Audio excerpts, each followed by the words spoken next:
Sup?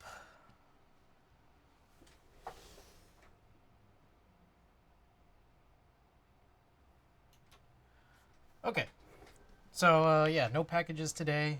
So we'll just get right into it. Okay, look at this. So you may notice here. Oh shoot, is the ticker not running?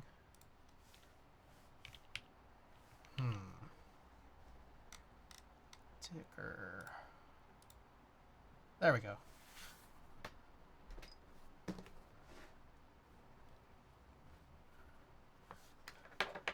Okay, so you may notice here that I am not running the Type B. That is because I noticed some pretty big issues with it that we're going to try to fix today. Among other things, there's a few builds that we're going to need to sort of desolder.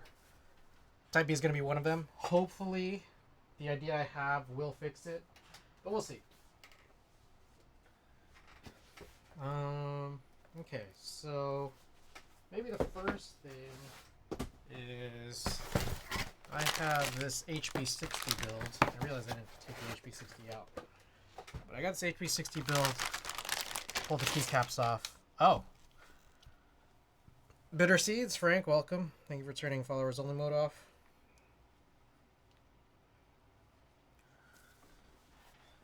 Alright, we'll grab a few trays here.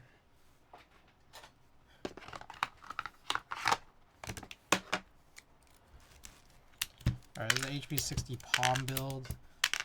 Goal is to desolder this because the springs in these switches are a little too light for my taste now. These are slow 2s, I believe. We're going to want to replace it with something that's closer to slow 5. Closer.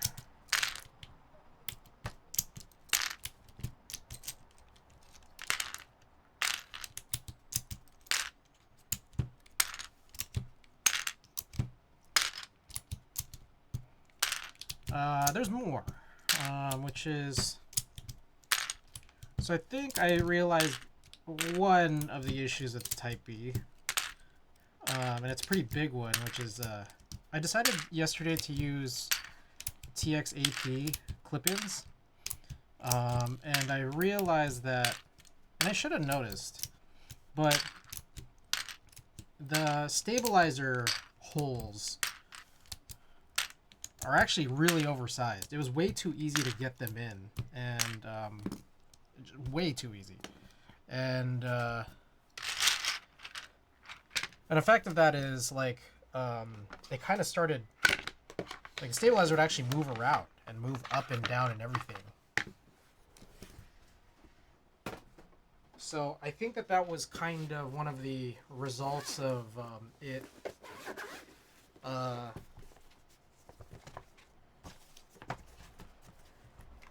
what are the results of it having a little bit of rattle and me not appreciating that spacebar switch? Alright, this is the Vero V1. We are going to take these out as well. I think these are SP Star Namazus from Bolsa, yeah. And so I think this is also a case of potentially too light springs. Let me see.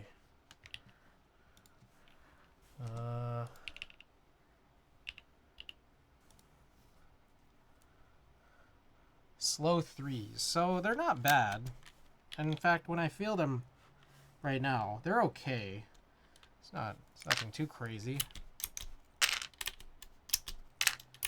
Now I'm going to change them to these Techno Violets I have. The Techno Violets have Prevail 3-stage 63.5, which is a little heavier than what I, or a little lighter than what I go to, but the Prevail 3-stage was just a really heavy spring. Feels way heavier than 63.5. So we're going to run that, see if there's any difference, but also probably just a good, interesting thing to switch it up and try to match the case through the switches. And I think that this was not an uncommon idea back when the Vero V1 first came out. But it's like, well, I'll just do it now. And we'll see how it goes. We'll see how different it is. When I feel slow 3, I realize, yeah, this is not too bad, actually. Like, this is actually pretty passable for use. But I think it's also... I kind of just want to do a rebuild. And I don't think there's anything wrong with just wanting to rebuild it.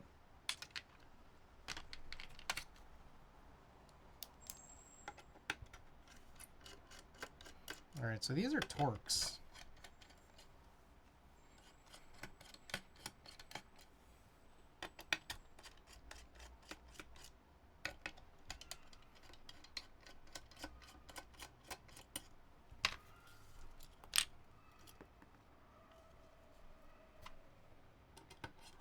Oh.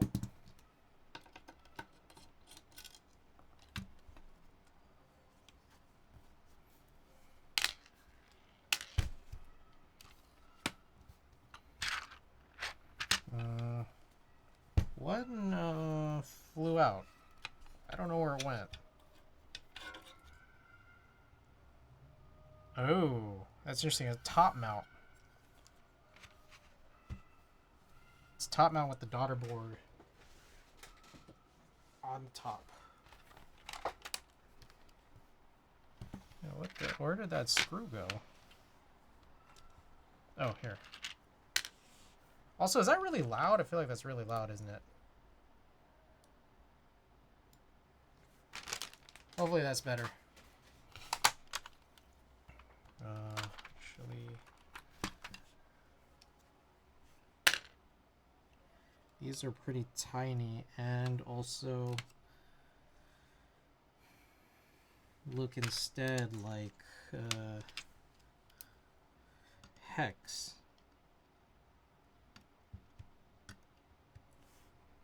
Pretty tiny hex, I think. Yeah.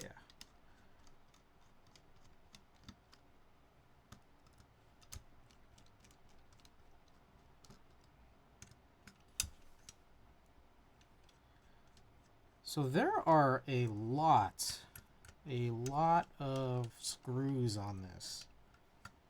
In my opinion, it kind of seems like it's too many. There's basically 4 tabs, 2 on each side here, and then each tab itself has 3 screws. Like, this is getting close to, like, you know, this is 2/3 of the way to the key colt.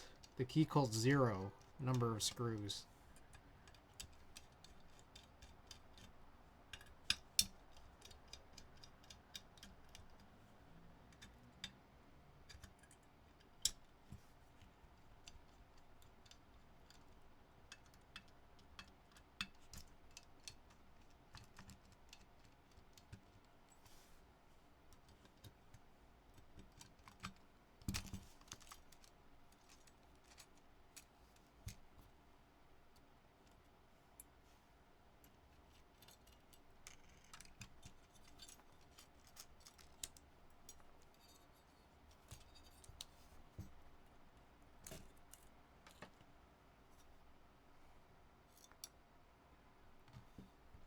Okay.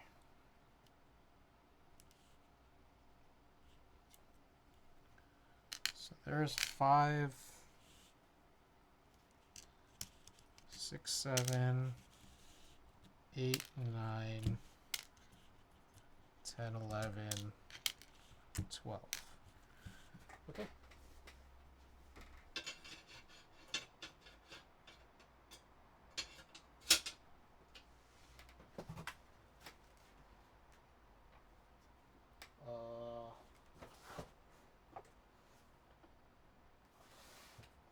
What's the last build I'm looking for? Type B.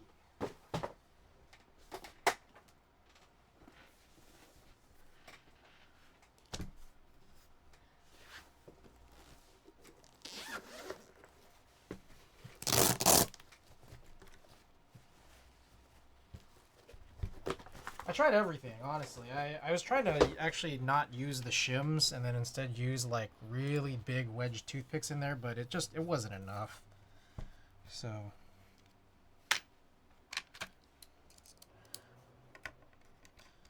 I did open it up earlier off stream just to see if I could do anything. I was trying to replug with the new BDZ syringe I have.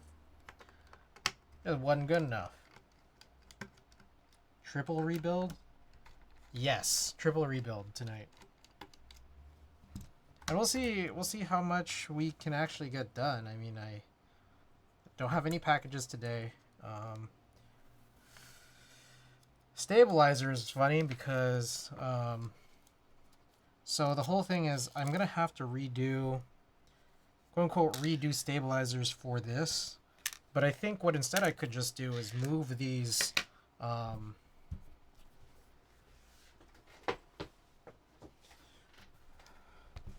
TX Rev 3s into the hb60, just kind of steal that.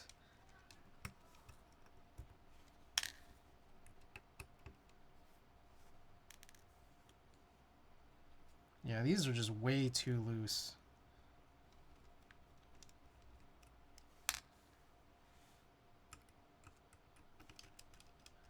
And hopefully it won't be too bad. Hopefully. We will see. I mean, the switches are going to stay the same inside of the... I don't know, should they?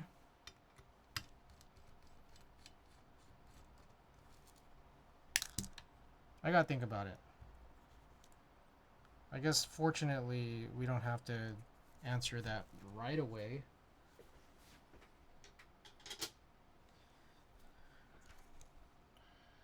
Okay. I think that's it.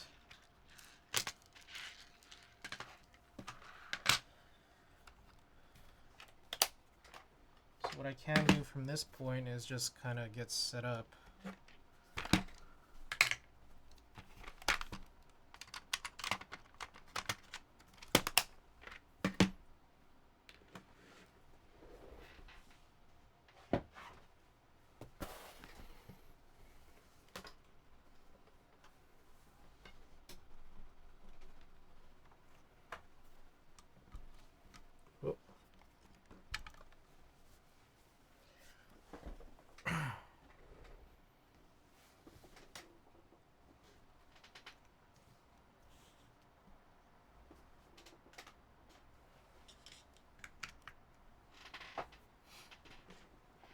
Let's see, what other switches do I have? I have the Cherry Reds and I have the Telios. I guess I could go with the Telios instead. Telios and the Type B.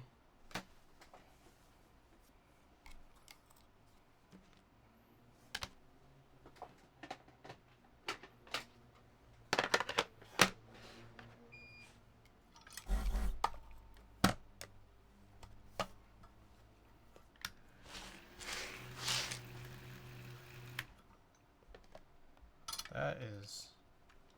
I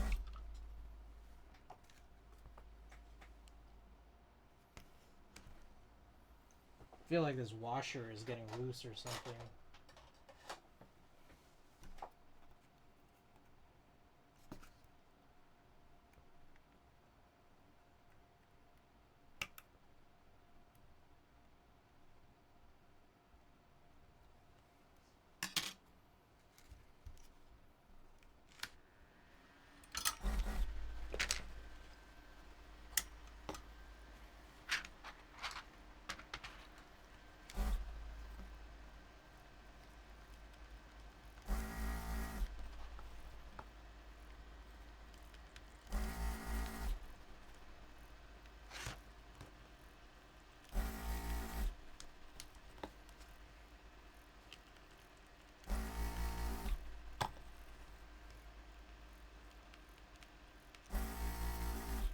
I guess.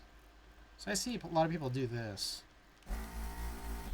Take this approach to desoldering, which is to keep this side vertical.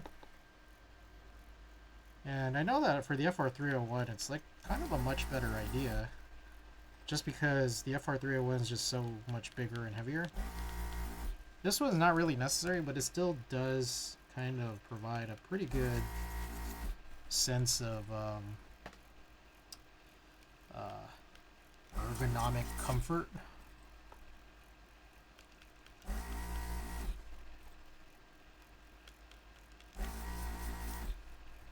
Also, I'm wondering if maybe if we do it in this way, will it affect how often we'd have to clean?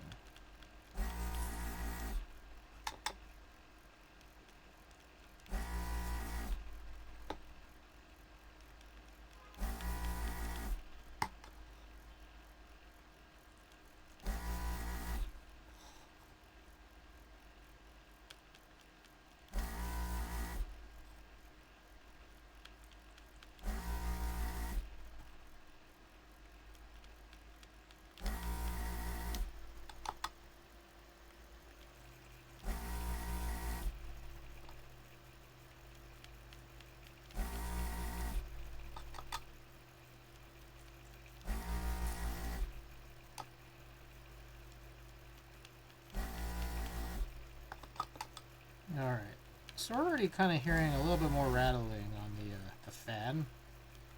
I get to wondering, do I need a bigger washer? Or do I need a bigger O-ring? Kind of thinking, what if it's both?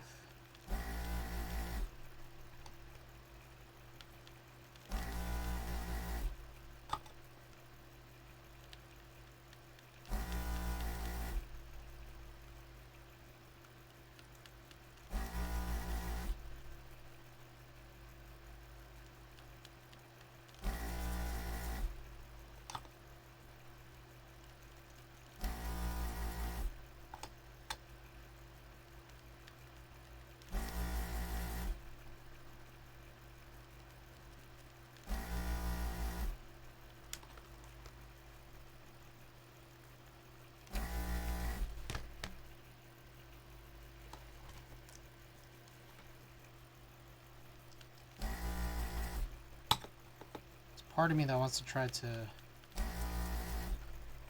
up this. Maybe we'll do 25.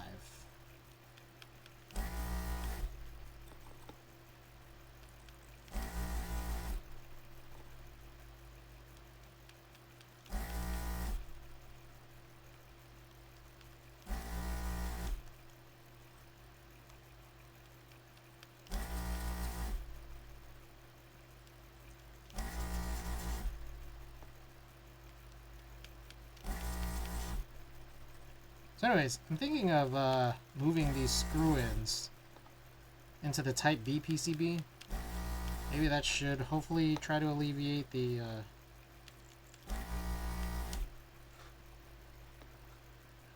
looseness if I'm just able to screw in instead. Alright, I'm feeling froggy. I'm going to try to go for half.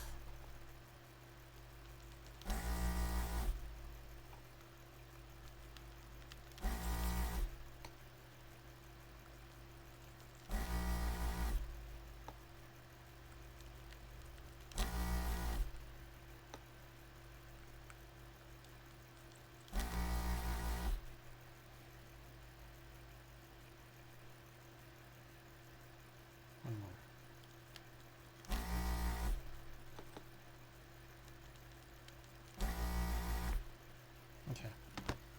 I'll clean them now. Type B? Yeah. Type B has like the stabilizer cutout holes on the PCB are just too loose. Too loose. Let's grab this and this. Not this.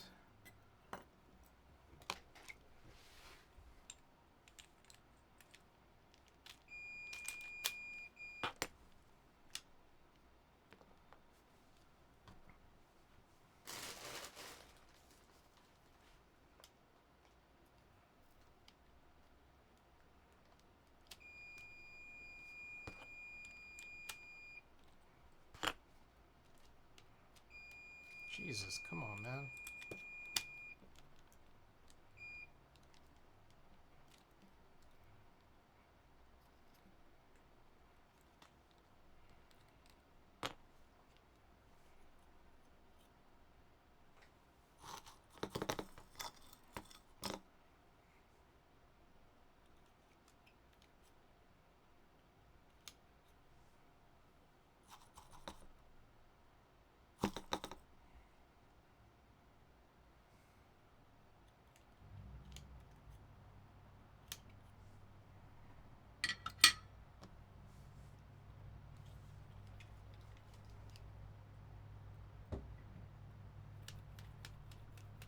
Ooh.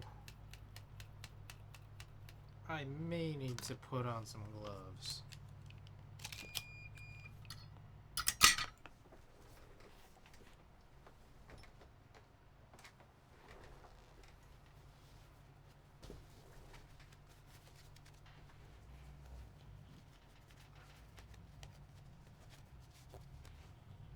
Let's see. Ugh.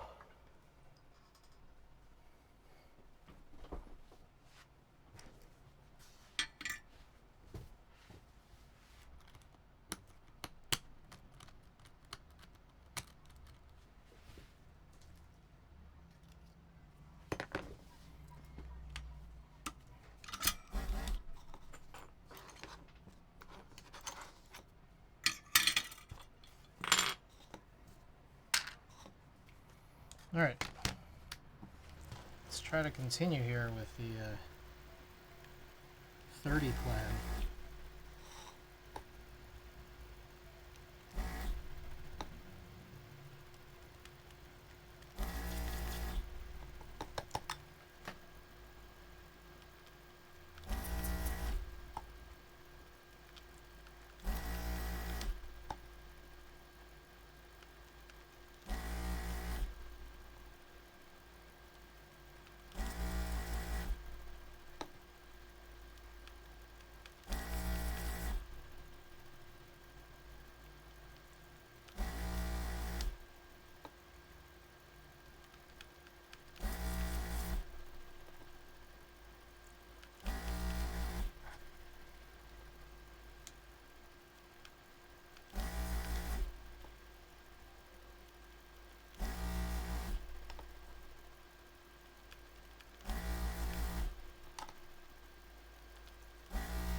All right.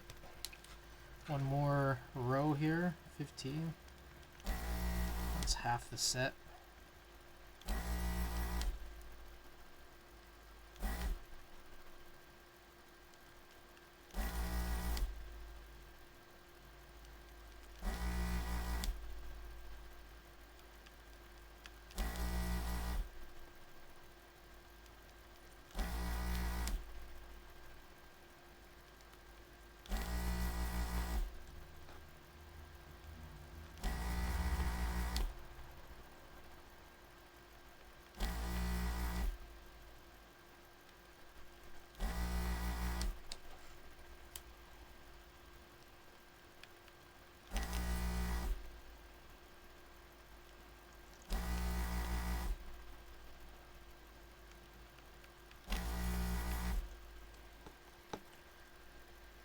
B. Corbin, can you send me a keyboard? Yeah, I got you.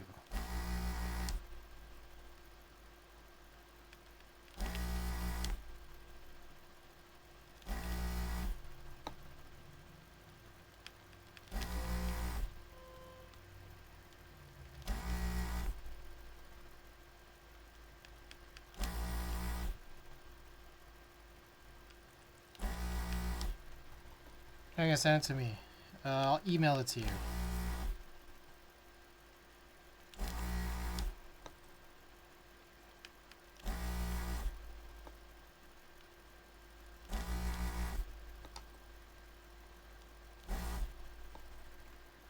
It'll be a TKL or something it won't it won't use. True.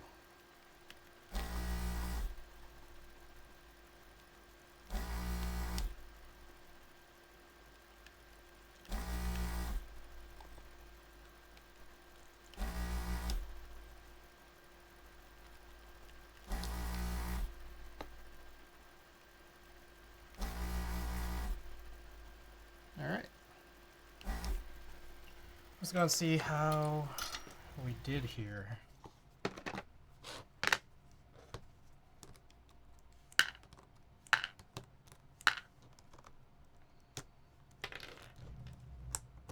Yegor, welcome.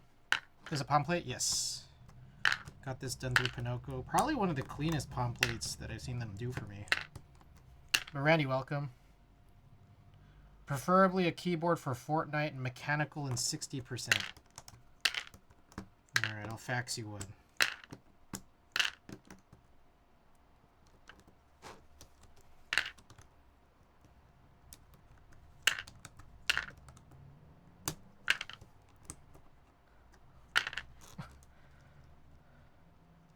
I'm so tired I read porn and not palm.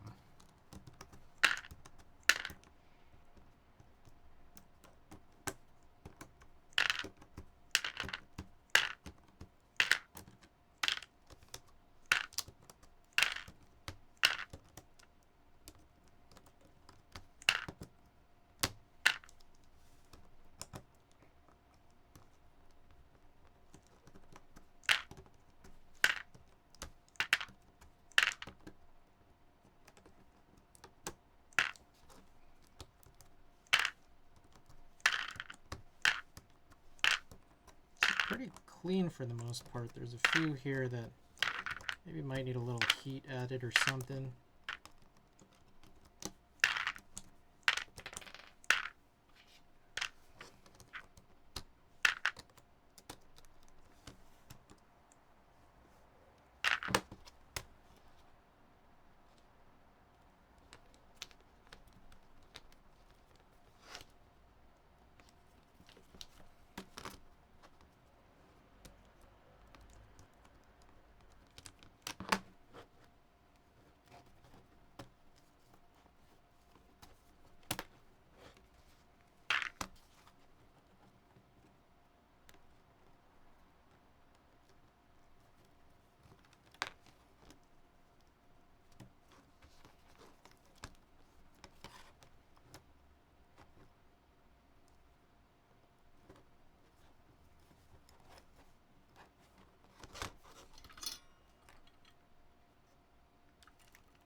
It's these damn flex cuts, man.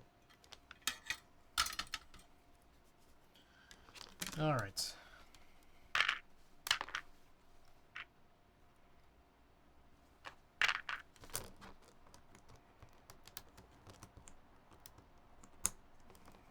What the hell? This one's like stuck in the plate.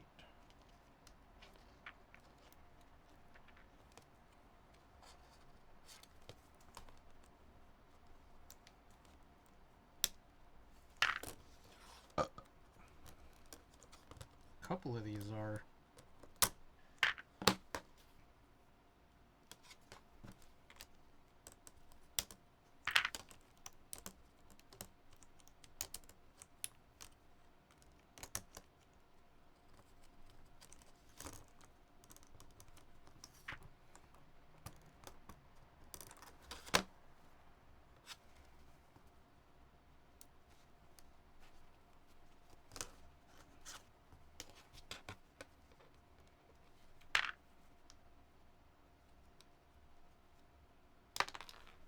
Okay, there we go. So we'll put this off to the side for now. I guess the next thing maybe I'll want to do is the Type B, so we could do the trade here. We could also bag this up.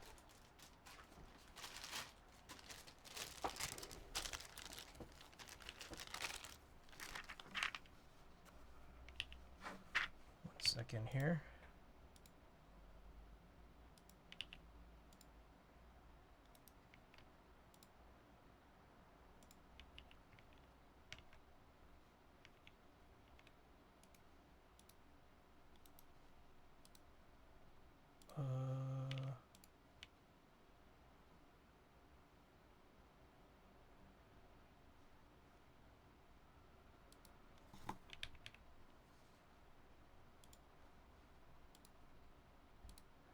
Okay, there we go. Just looking for my notes.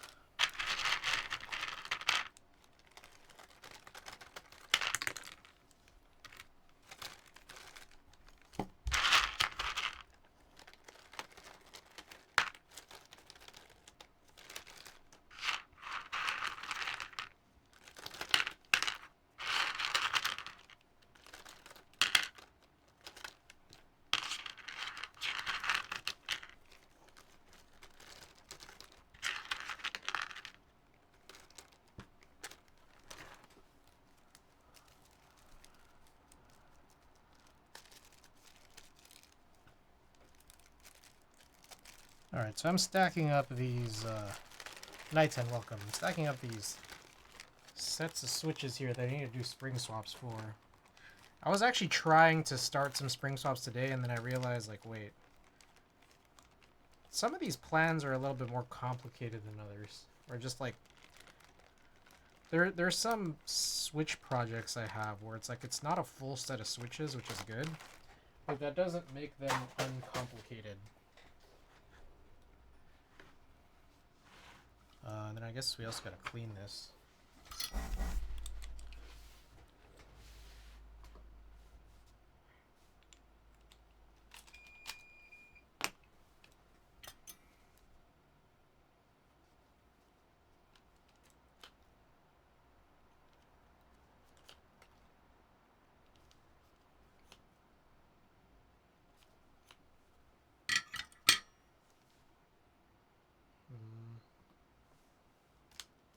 Oh, shit.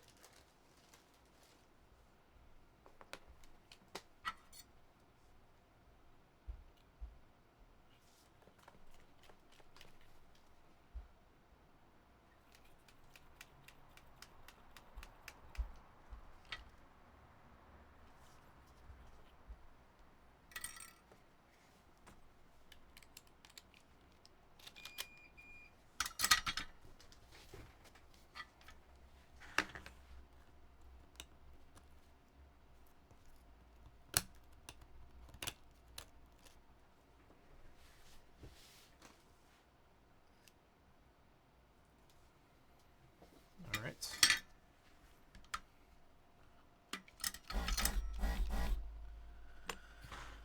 Alright. Let's move on to build number 2.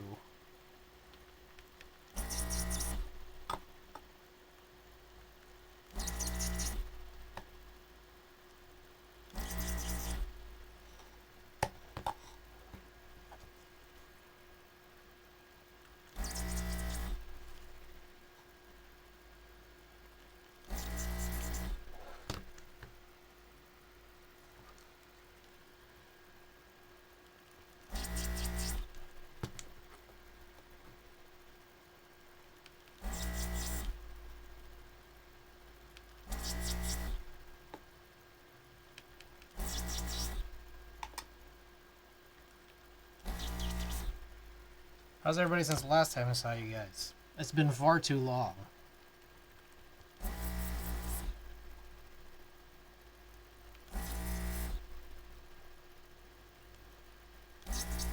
Had another meeting-filled day at work.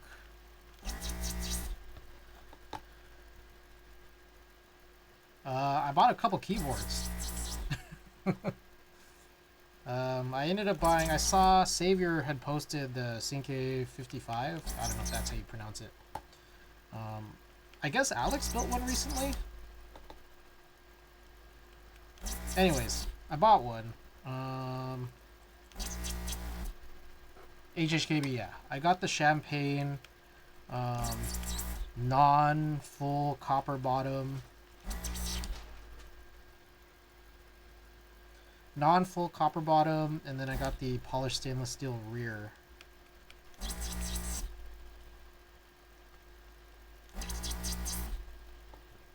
Separately, I also finally got in touch with that guy, and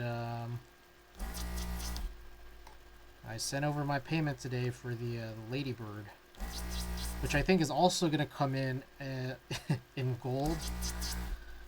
So we'll see. I guess hopefully they both arrive relatively soon. We can kind of compare golds, compare how it looks against some of the other gold boards that we've recently, or I guess just over time, have received. Like there's obviously the clear-coated brass hb60, the limestone OC62 that I really like. I don't know if you'd call that gold necessarily, but what else you got? Fool's Gold, Vero V2. Kel Combat, welcome back.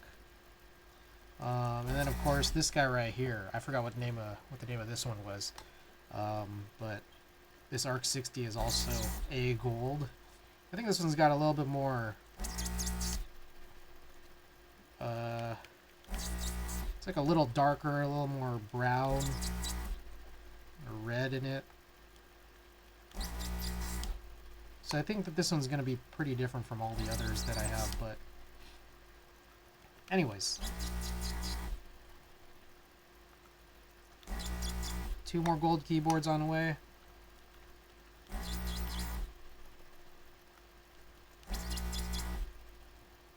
What else? I think, did I also recently get in on a group buy? I might have gotten on a group buy gold board. What was it? I think it was the Snake.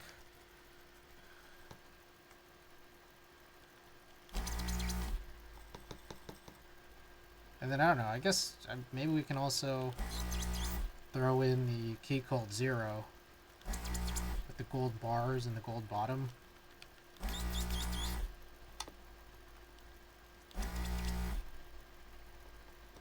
Reflection was going down, but now it's creeping back up the 100 mark again? Yes.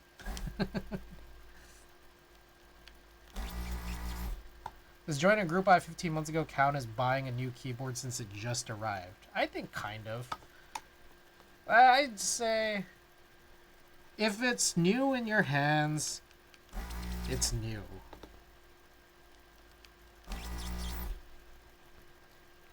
During the group buy period, it's just a promise, you know, but it's not a new board in your hands.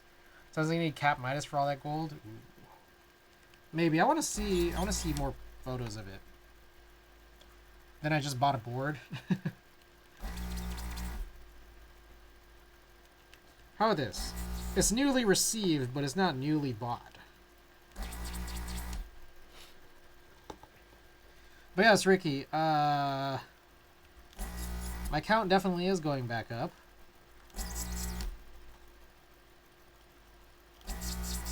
I've nicely sold some boards in the process, but yeah, I've been buying more as well.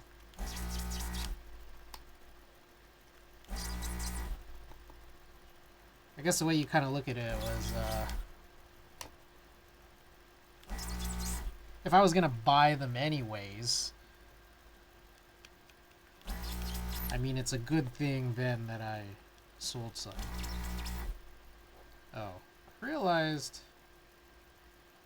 maybe I should probably, this is 35, I think.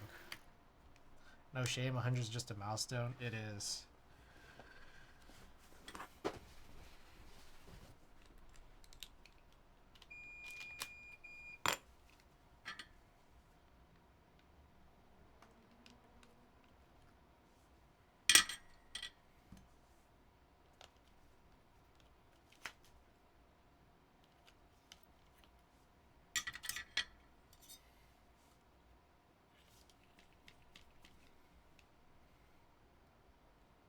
I wonder if maybe I might have a different type of pruning at some point.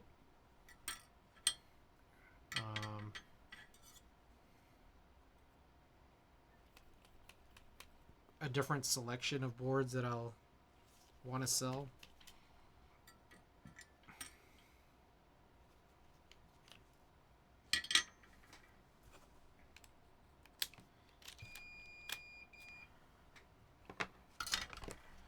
The one that always eludes me of like, do I actually really want this or not? The one that always gets to me is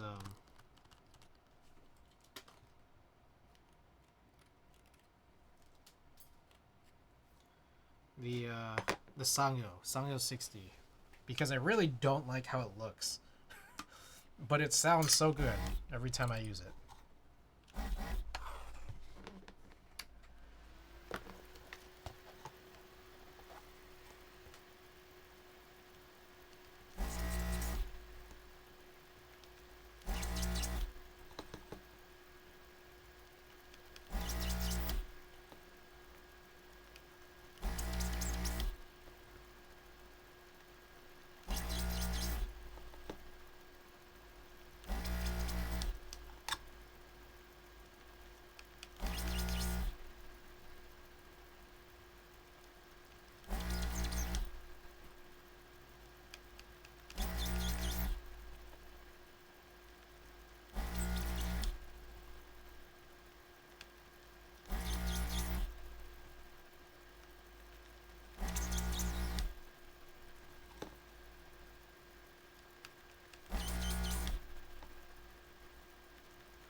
I wonder, I'm kind of thinking whether or not I want to pull back my Trio 60 as well.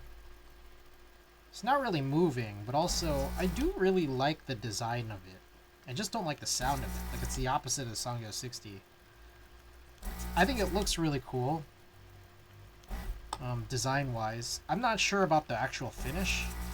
I think it's like a powder-coated green. I'm not a fan of the powder coat. I think in general I might not really be a fan of powder coat.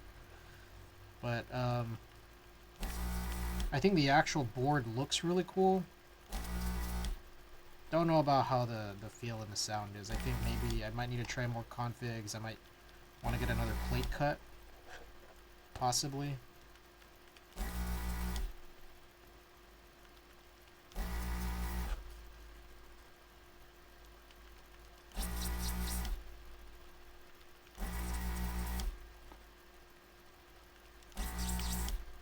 So yeah, Cinque, Ladybird, both on the way. I was quickly peeking through Alex's VOD with the volume off. I was in a meeting, so I was just like, I saw him work on it just to see how the build was put together, and it's pretty interesting. Like, it looks like it's just a PCB sandwich, which you don't really see too much. I think like the hb60 counts as one. But other than that, I don't know how many others of these like exist. Like, I don't know if technically something like the Digilog does, or some of the other aluminum real force cases, possibly.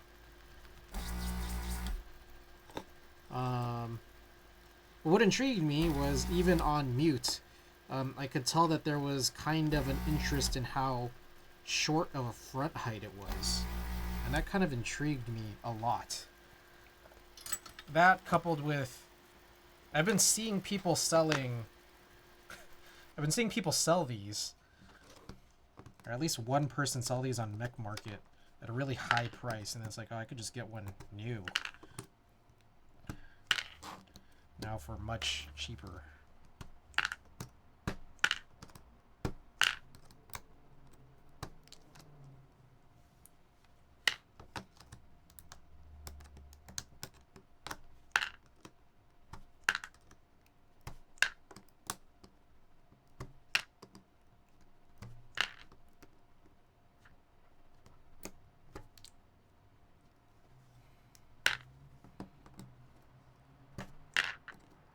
I am debating here what to do about these switches. I think I'll do the Telios in this instead. I'll do Telios in this, and then I think I'm gonna have to take a good, long, hard look at what it is I'll actually want to drive on these. Or like what board I want to put these in. And also think about what key set I might want to put. We tried CRP Tulip yesterday. And then I was starting to try out, I tried out DCS Smart SMRT yesterday, or earlier today. And I was starting to just play around with it, and I'm like, oh, you know, this bar feels a lot better than that CRP PBT bar. But I'm also not sure if maybe I'll feel differently if I throw this off center and then use that GMK bar instead.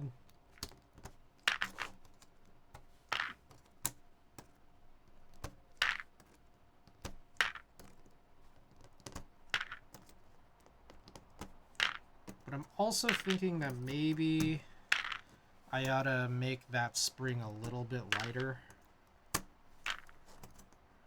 These are 3-stage 68 gram from Prevail, and they just feel so much heavier than 68 grams. Okay, so while we're here, I'm gonna pause on desoldering, just give myself and my iron a little break. And maybe I'll pack these switches up.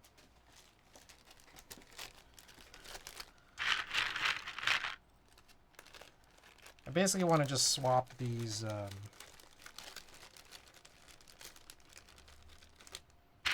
going to swap the stabilizers on these two builds. The hope here is that the screw-ins will lock into place better on the Type B's really wide holes. And then the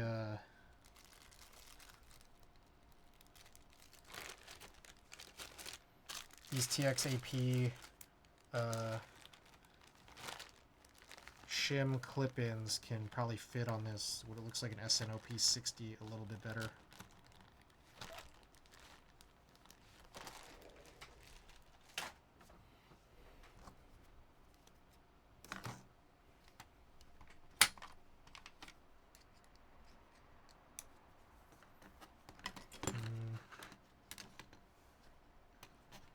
I think some of the shims fell out too.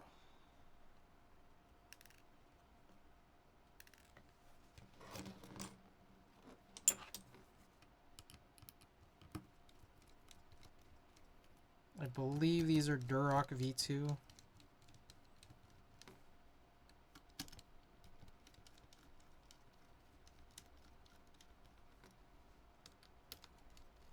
And also, we kind of learned yesterday that they really don't need to be clip-ins. And in fact, really can't be clip-ins. At least I don't think they can.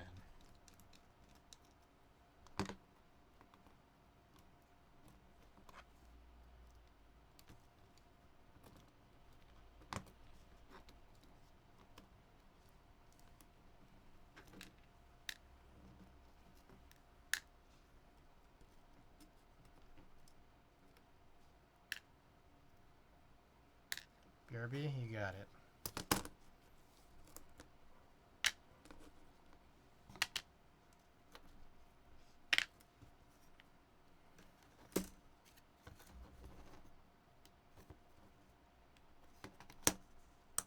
Oh, you know what though? I need to flip those wires, which is okay, because both of them are already otherwise tuned. Jesus, I just bumped the shit out of my knee. Okay, now, this one is so stuck in, I'm going to have to figure out a way to get it out.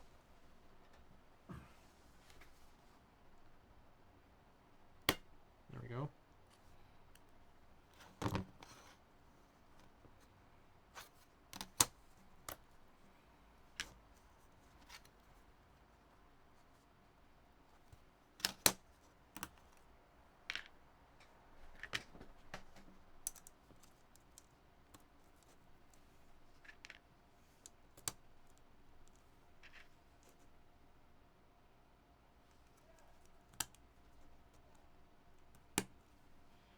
That's interesting. Isn't this one usually up?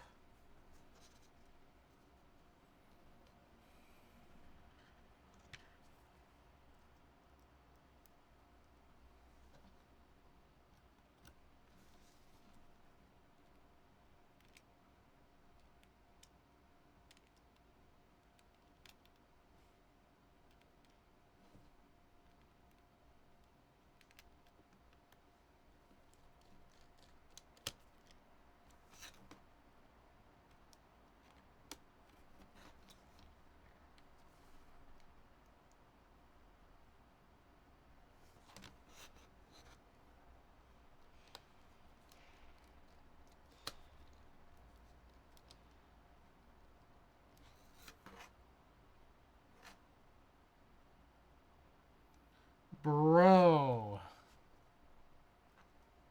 That still shifts around.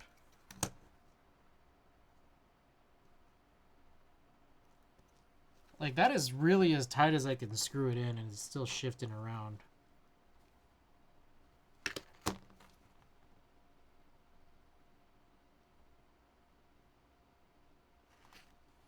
What the hell?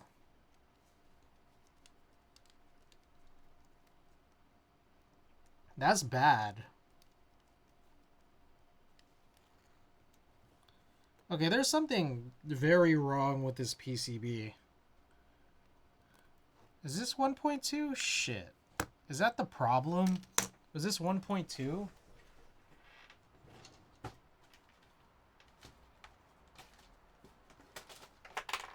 I think, like, I don't know. I don't know. Okay, we got the calipers out. My thought here is, okay, if it's 1.2, then I forgot. And I'd also probably, this is 1.2.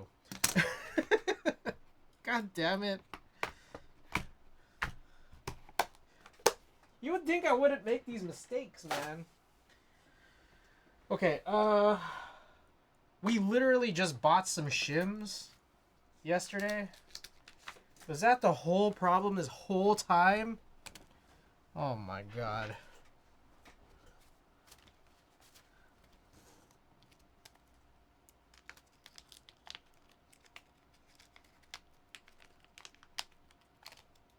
I know I have those 1.2 stabilizers, but I'm not doing a whole new set of stabilizers just for this board. You will not make me do that.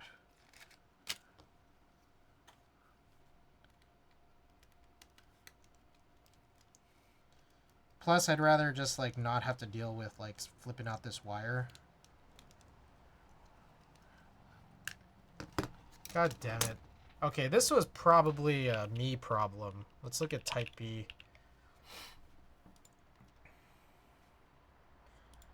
One second here.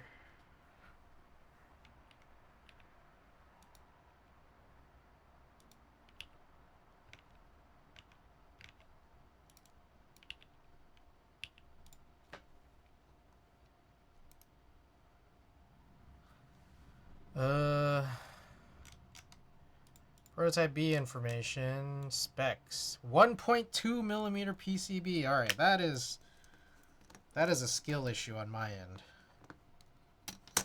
I totally forgot. Didn't notice when I was putting it together yesterday.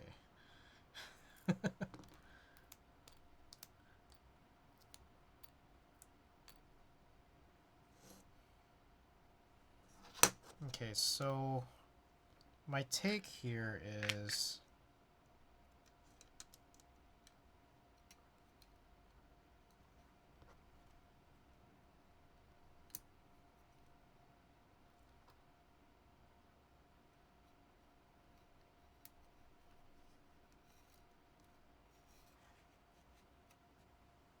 what's the simplest, nicest way to do this?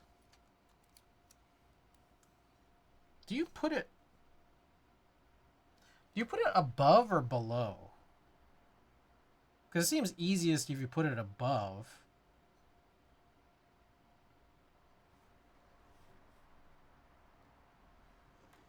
On top for long pull. It'll raise the stabilizer. Okay. Well, we're not running long pull. So we're not running long pull, but the problem is, for these TX, it's actually not easy. Like for clip-ins, it's not super easy to like really get it in there, is it?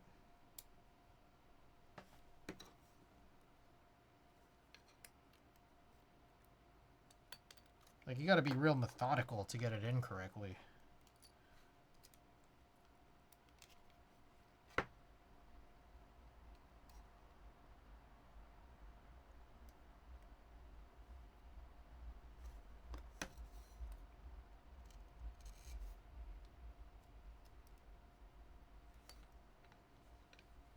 It's finicky, yeah.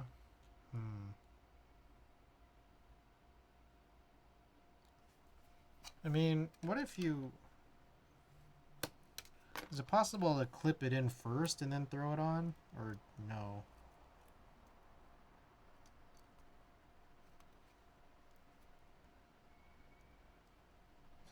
Seems like no.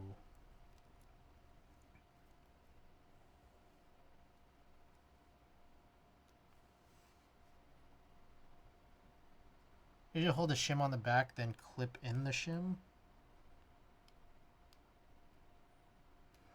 Not sure. Not sure that that computes.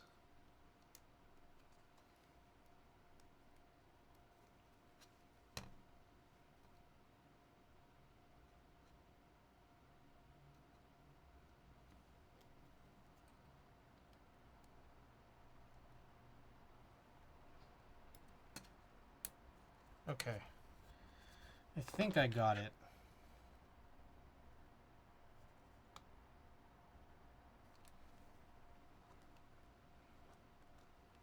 Got a clamp? No. I do not. But I think I can still get this without one.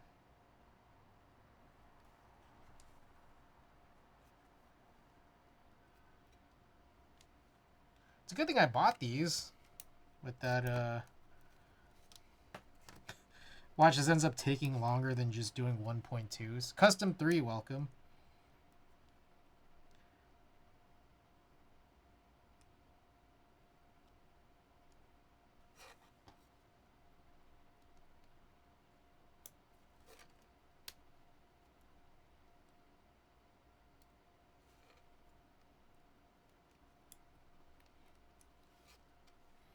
Was gotta catch you streaming only means a few minutes before I have to sleep. Well, I always appreciate you being here.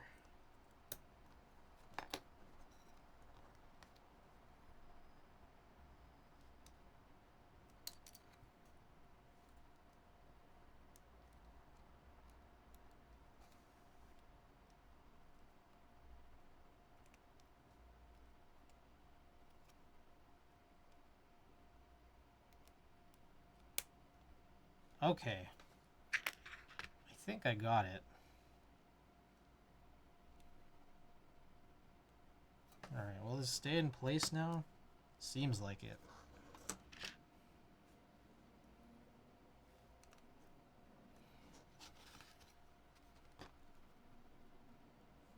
Let's try it. If I just try clipping this in first.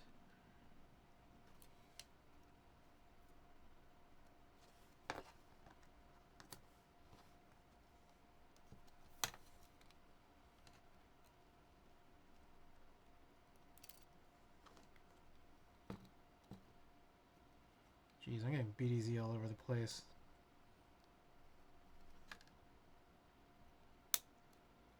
Okay, you can kind of just keep it clipped in and this just snap it in. I don't know if that's really okay for the integrity of the FR4, but it seems to be working.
Okay, that is a lot tighter now.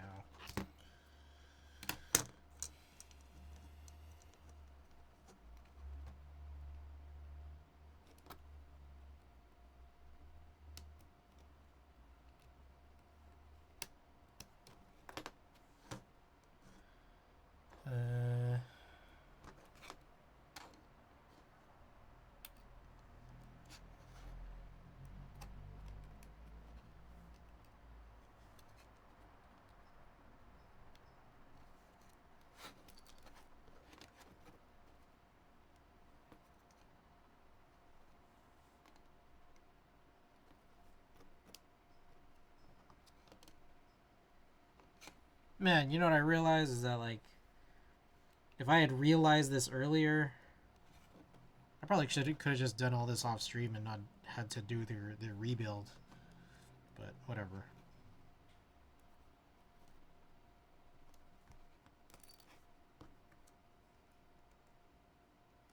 But it's fine. We'll just do it anyways. I'll get some different switches in. That'll probably make it worth it.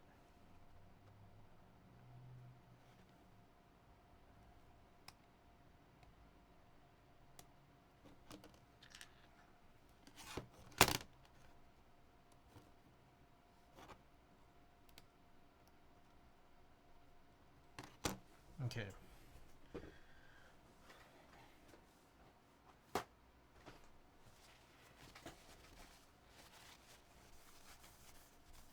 BDZ just about everywhere here.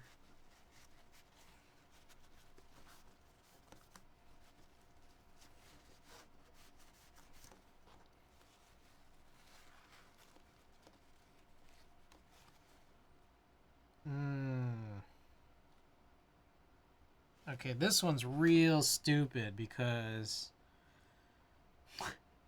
this shim is cutting through a component.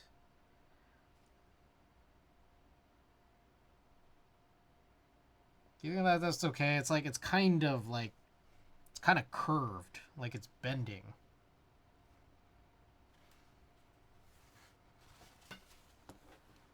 I mean, I could, like, try to cut it.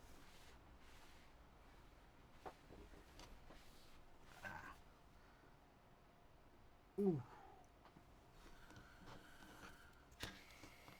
I hate that. Like, the thing I just wonder is, like, is that bad? Or, like, is that okay?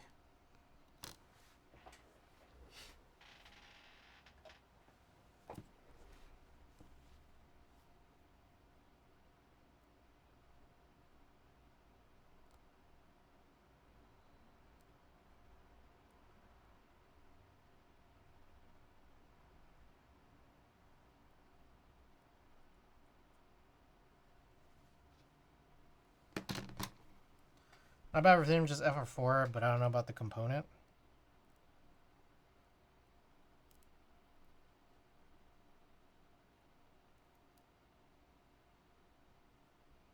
Okay, probably not the best thing to just, like, kind of break down FR4 here, but we're doing it.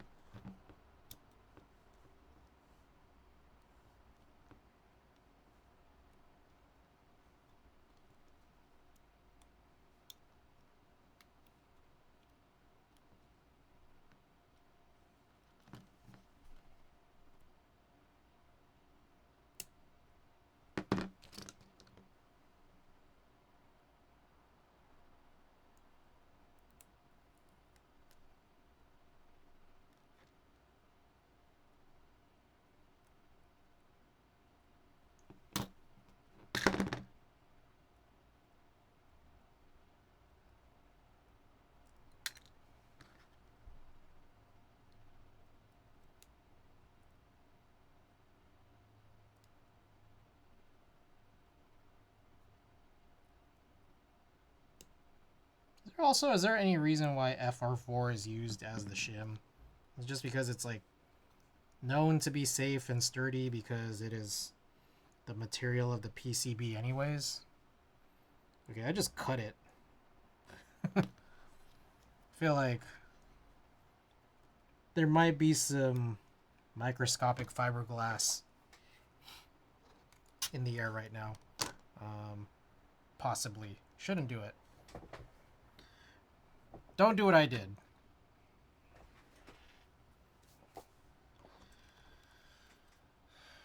Alright. Everything seems to be much sturdier now. Okay. Well, I guess we could just screw this back in. That was when flex was the trend.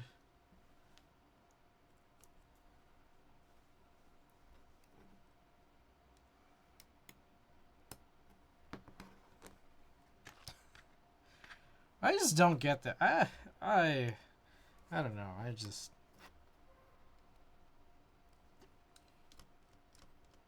Why does this happen, you know?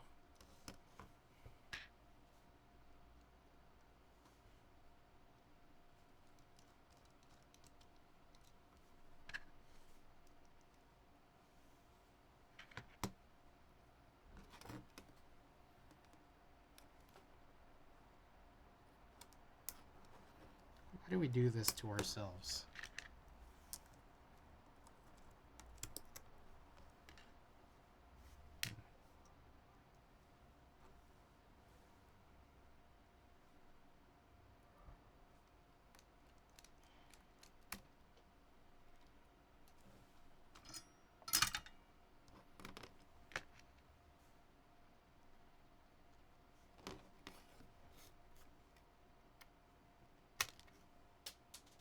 Jesus Christ. Quick time check. It is 11:20. We are 2 desolders down. 1 left to go. And then we have to rebuild all 3.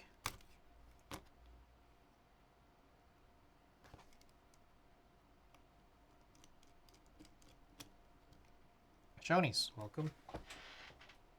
Alright, I dropped a screw and washer somewhere around here.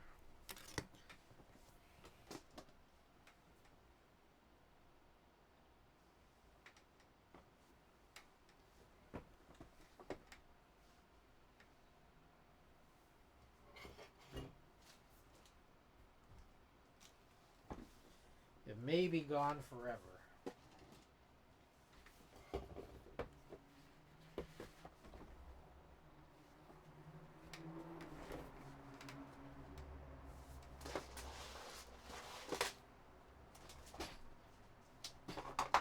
Oh, I see it. All the way down there. How you doing? How we chilling? Wish this was going a little faster, but it's going at least.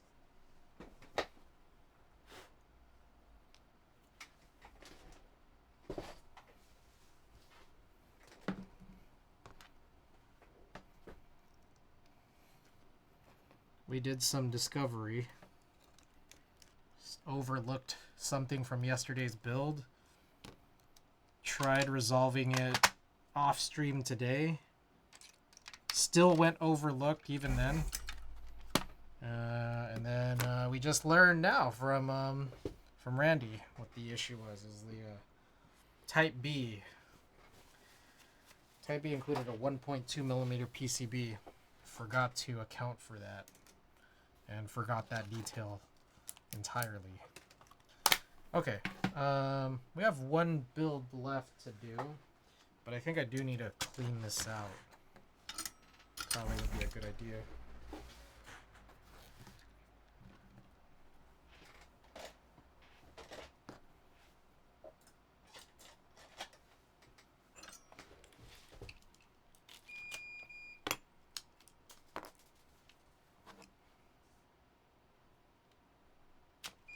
Oh.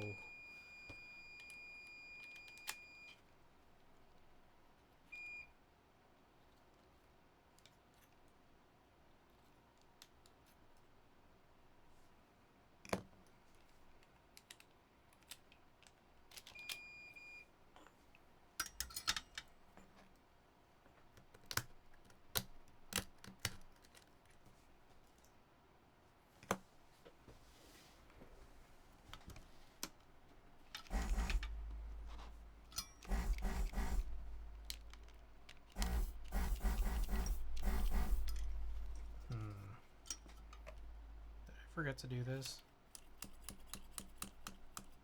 I might have. Sounds like it did. Okay, it's fine. We're good now.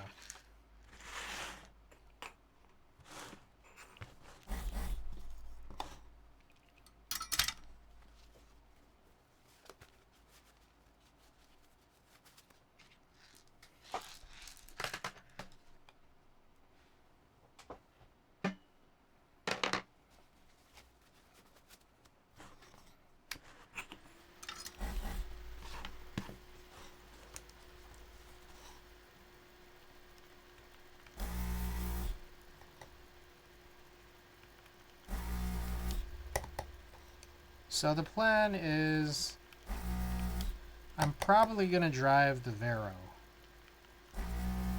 over the next 2 days, but we'll see how I feel. Maybe I'll do the Vero tonight and tomorrow, and then by Thursday figure out which one I want to drive for the rest of the daytime, because Thursday I should be back,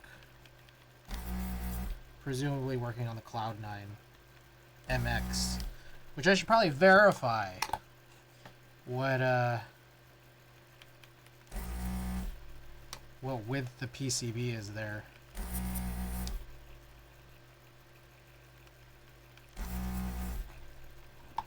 Check your DMs. Oh.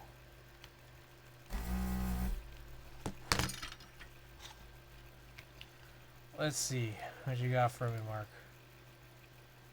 Oh shit, you got it. I just ordered it today. Oh, I'm glad you got in.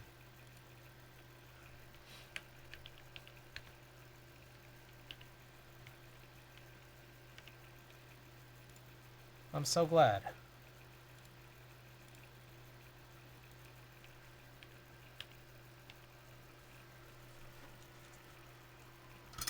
Yeah, so today, just as a recap, I bought the Sync A55. I don't know why they call it the 55, to be honest. It's the 60%. And then with all my shop cash, I ended up buying that desk mat, the orange desk mat from Ali. Ali keycaps. And then later on in the day, I was able to secure the aftermarket Ladybird. I get this feeling if I don't like the situation I got with maybe the two boards I'm getting possibly having the same ano, or maybe if I don't like the ano on the Ladybird, I could just get that one refinished, and maybe that'll fix the imperfection that's on the side. The guy sent me the picture of. It'd just be intriguing to finally have it, given that it doesn't seem like there's going to be Ladybird extras anytime in the next century at Heine's pace. My wife got the white variant. Nice. It's cool too, because then like you put the keyboard on the hand, so it looks like she's like holding it. Like I found that really amusing, actually.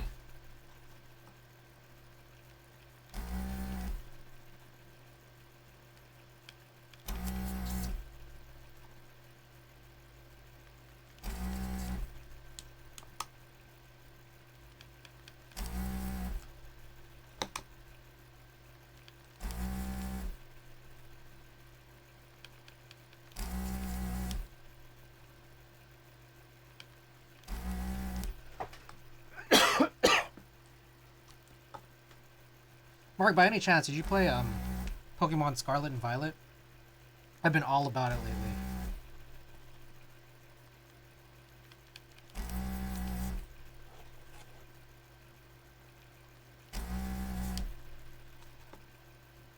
I did not. Ah, I see.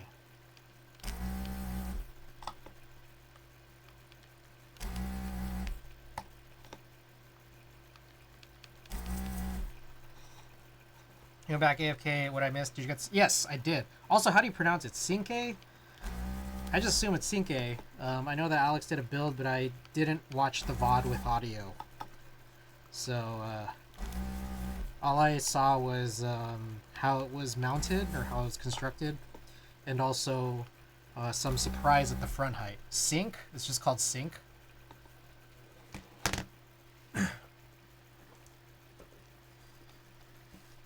Hi, Chris.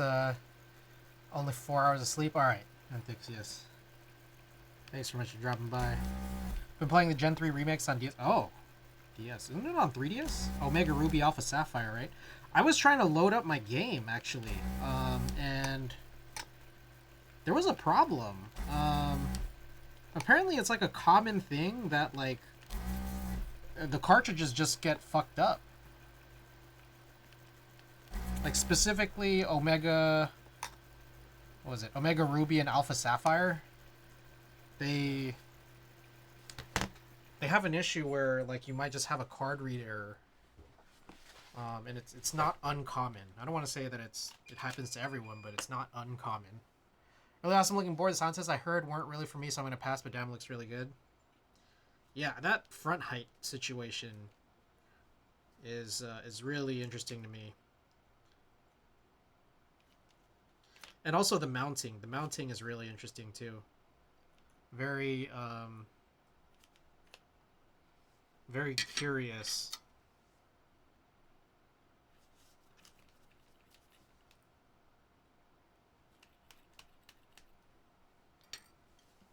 To see how different it is from, say, like the hb60.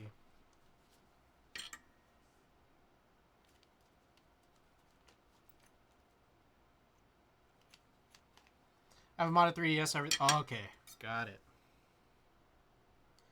Yeah, like I've been playing Scarlet and Violet, and I realized like how nice and easy they make it to transfer Pokemon from other Switch games into it through the Pokemon Home app. Tina has been working on like using Pokemon Bank to transfer to Pokemon Home. And so we were thinking of maybe trying to get to do that from my like Omega Ruby, but unfortunately, yeah, that card read issue. Apparently, like, people were saying that, like, it's actually not a super complicated fix if you could open the card up and solder. It's like, my issue is that, like, these components seem kind of small. I don't know if I trust myself. Do you have all the DS/3DS games? I don't have Heart Gold, Soul Silver. I don't have X and Y, and I don't have Ultra Moon, Ultra Sun, or Ultra Moon. I have Pokemon Moon. I did not get far at all. Like, I was looking at it, and it was pretty sad. I didn't like how the game started, because it just seemed like, what am I even doing in this game for Pokemon Moon? So, like, I really didn't get more than, like, an hour into it. Pretty much all the rare titles for the 3DS. Yeah. I do have... What do I have? I have Diamond... Or no, I have Pearl. I have Black and Black 2.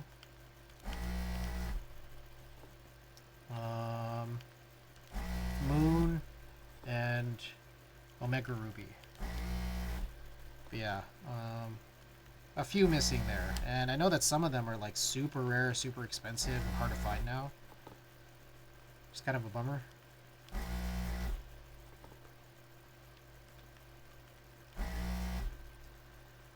Got my copy of Y. I'm not gonna touch this thing ever. I mean, I won't say no, but like, I don't know if I'm gonna. Like, if you just want to shirk it onto me, I wouldn't mind taking it the next time you ever send me anything else. Just don't send that by itself to me, you know?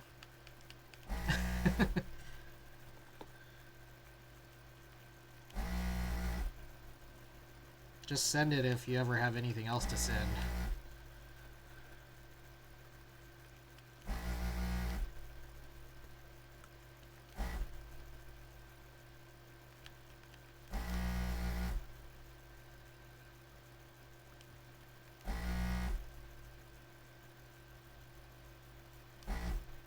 I'll tell you the next thing I send over. This thing has just been sitting on, to be honest, with one of my least favorite games. That's crazy. Alright, we're getting some nastiness here now. I think I'm gonna need to change something here.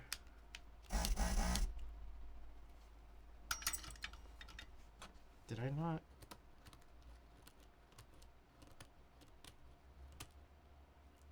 Alright, I'm gonna change this filter. There's already, I see a couple on the floor here that popped out somehow. We'll see if it's this, and then if not, we could also change the station filter.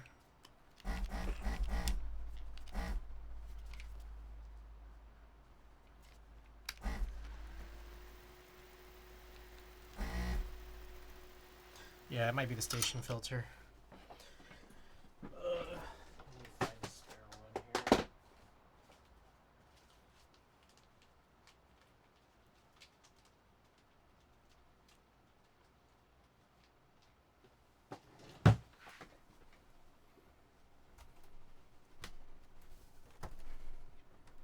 Just reminding you. Oh, that's right. Shit. Sorry. Yeah.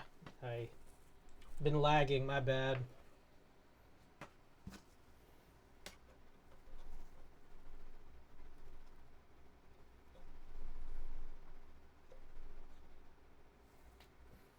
Alright, yeah, that's pretty yellowed now at this point. Look at that difference.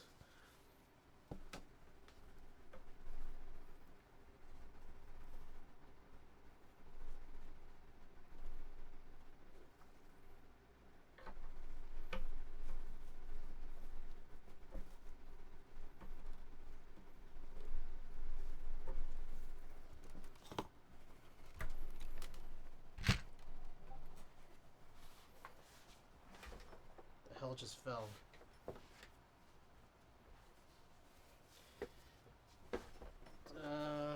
Oh, it flew all the way under there. I'll get that later.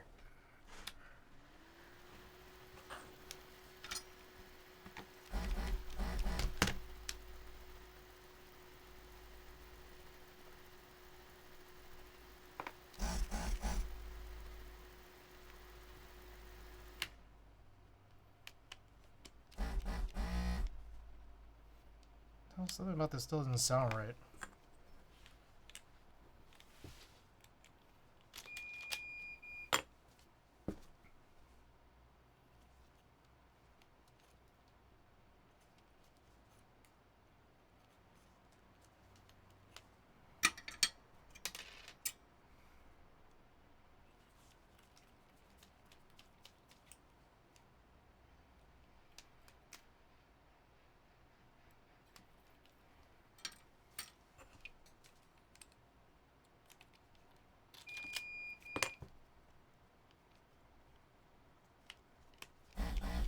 There we go.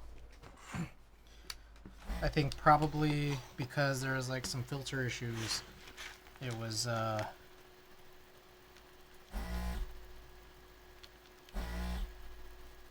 more buildup in the nozzle. That's my guess, at least. Just going back and looking at some of the past few. Corn! Thank you for the 15 stream streak.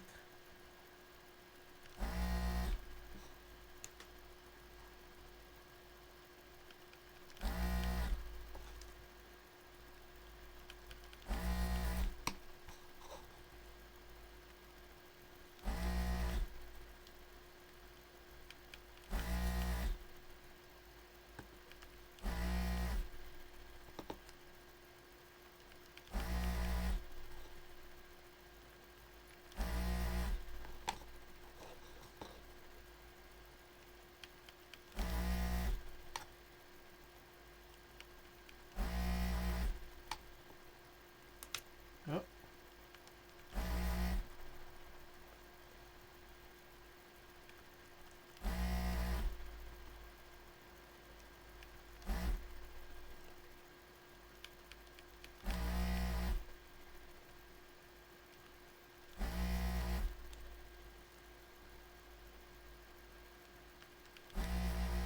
Should be just about half a row left here. I do already know pretty much exactly which switches I want to use on all these, so...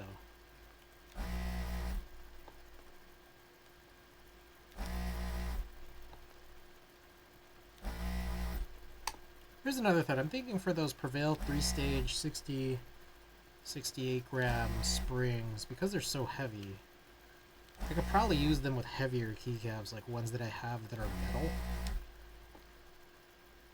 Probably the best approach, but I gotta see. I don't have any spare metal sets or anything, so I gotta see what they're on right now and if it's just a better move to throw them on. And I can. I think at least one of the sets is on a set of tactiles, some pretty heavy tactiles, so I think that would be the move though.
Alright, so anyways, back to news and notes. I was, of course, playing some Pokemon again today. And man, yeah, I realize how easy it is to EV train now. It's actually quite phenomenally easy. This did not seem as easy before when I played in Gen 3.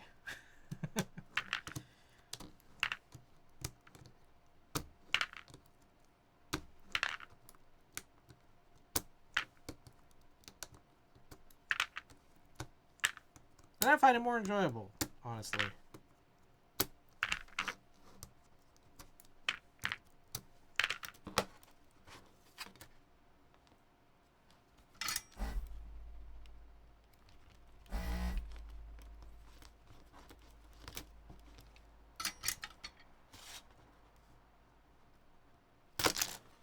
There we go.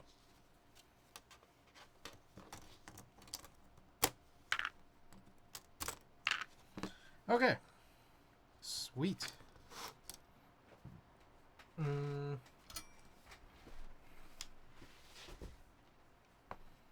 I guess I'll do a little bit of last minute cleaning. And we can try to get ourselves set up here. Set up for success.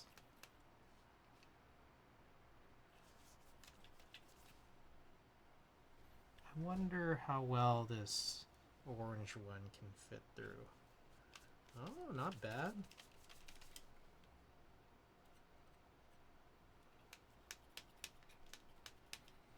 Yeah, that drilling approach is actually really good.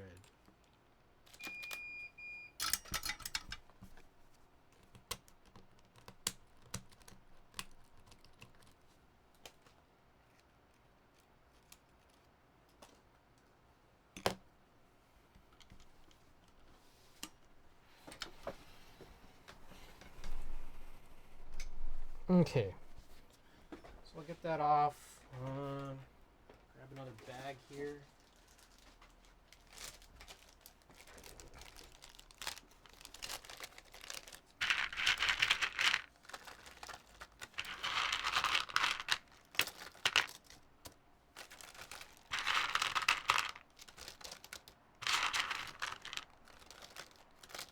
Oh, also, funny story.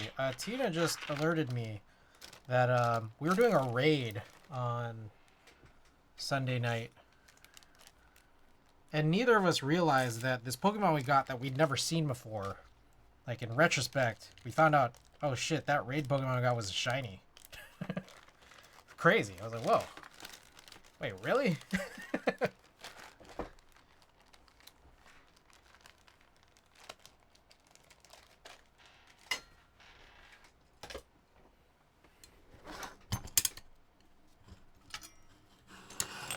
We didn't even notice.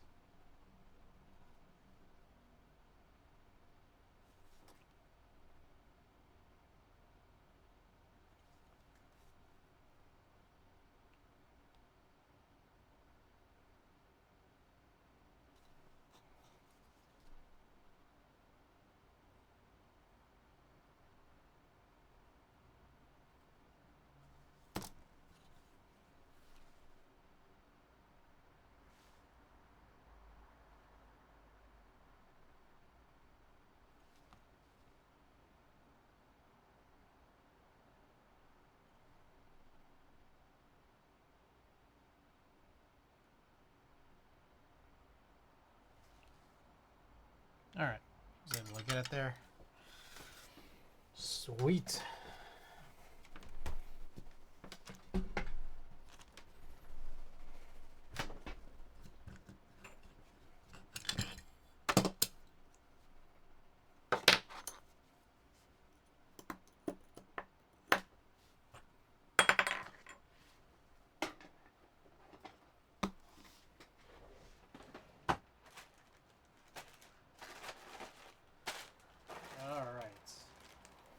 Let's do some punching in.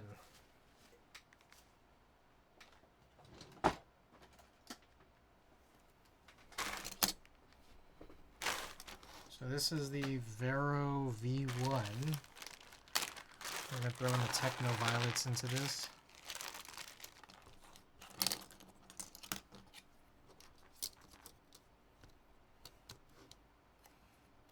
Helios go into the Type B, just as a different option. And then finally the hb60 we're going to do with Mauve.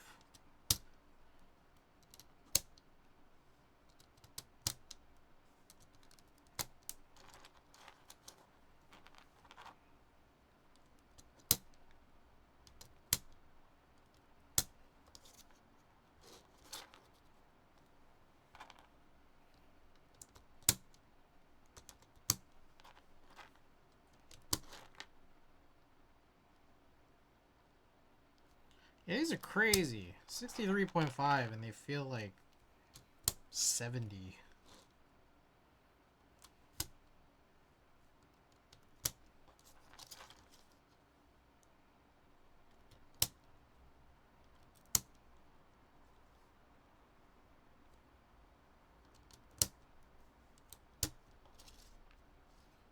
Like, it is interesting because it does feel like it bottoms out light.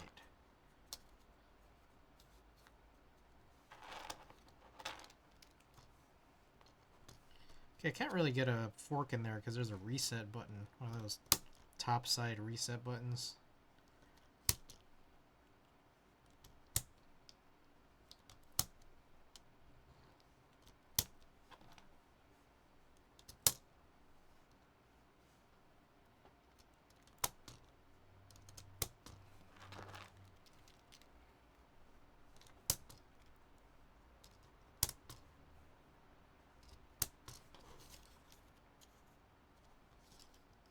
Alright, your thoughts, guys. Type B. Should I still run CRP, but try to do off-center for a GMK bar? Or should I run DCS SMRT?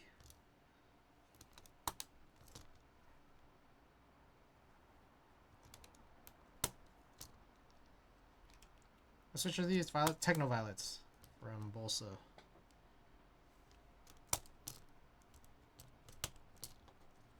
Actually, you know what? I'll run a poll for that. Go DCS if you want to go with EC. Oh, no, this is for the MX build.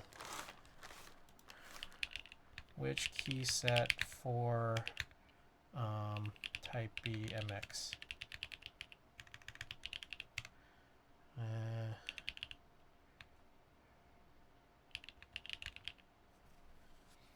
And this is... So last night we saw... I'll leave this up for a while. Yeah, poll's gonna be 10 minutes. Let me know your guys' thoughts on this, because it's gonna dictate how I need to build the board, because I only have off-center GMK bars left.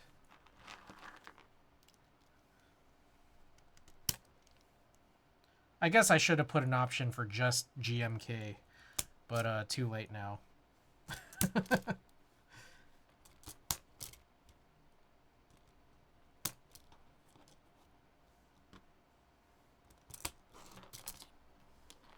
Bagak, welcome. Welcome, welcome.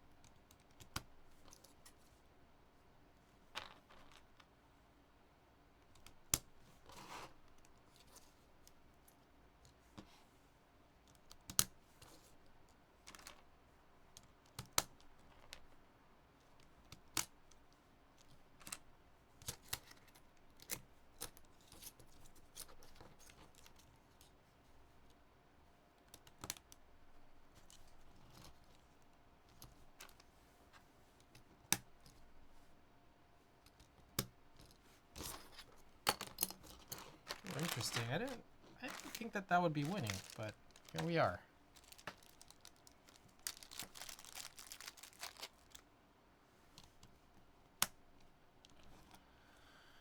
Alrighty. So that's all punched in. I guess next step we'll do the hb60 while we kind of wait.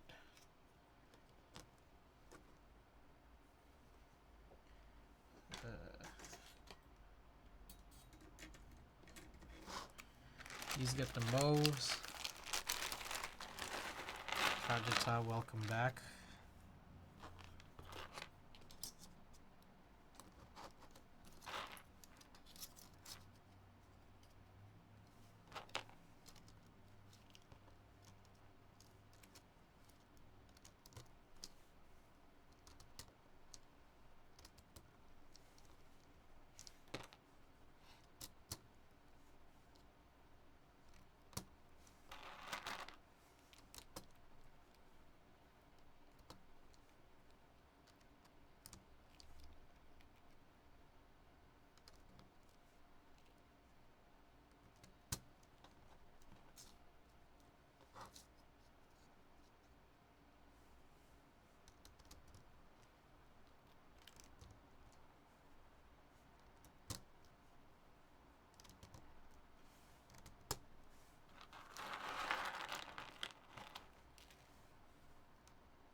What else I got on my news and notes here?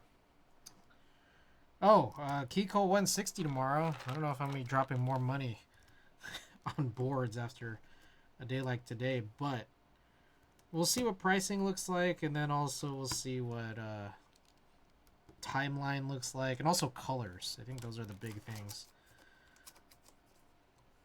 Like if any of those things are real bad, then maybe I'll pass on it, considering that you know, I just dropped a bunch of money on boards today.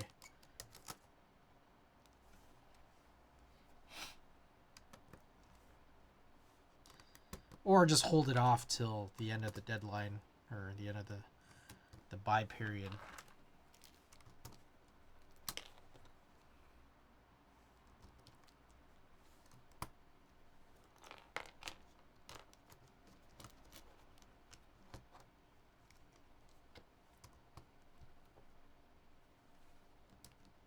Anybody here thinking of getting the Keycolt 160?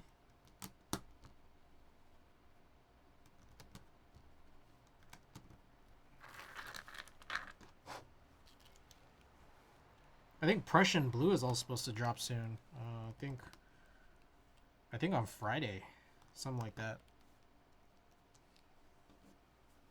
Friday? Yeah, I think Friday. Gawk, it might almost be your time. Your time to shine.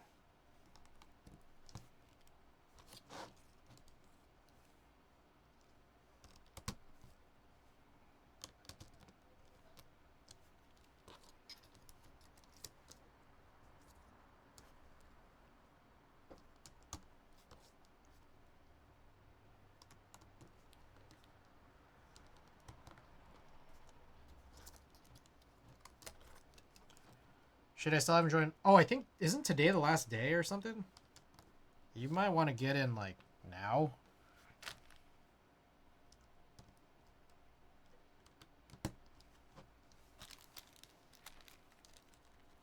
Xavier, are you thinking about the 160? Yeah, the 19th shit. Oh, shit, yeah. Hurry.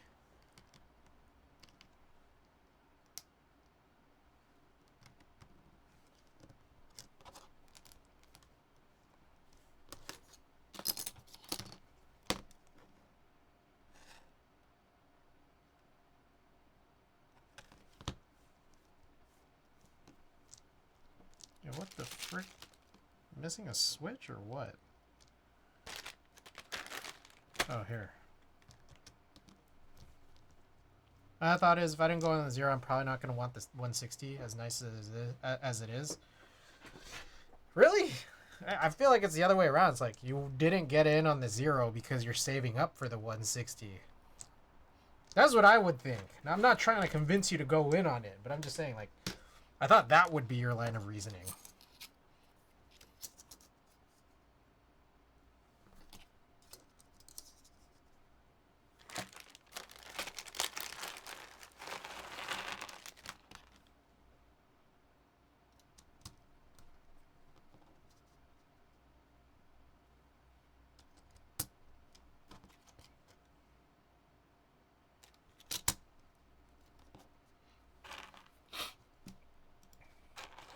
Alright, CRP with GMK bar is winning. Got a couple minutes left. That's it, I'm spending my budget on this, you've convinced me.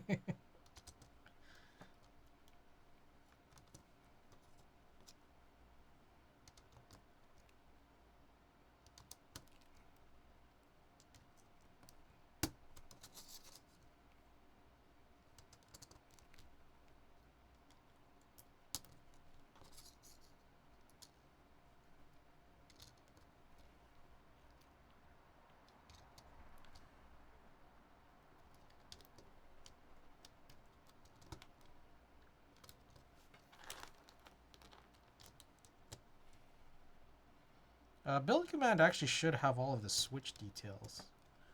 And I say that because I don't know if one of you guys wants to hit the button or hit the command, because I don't remember what springs are in all of these.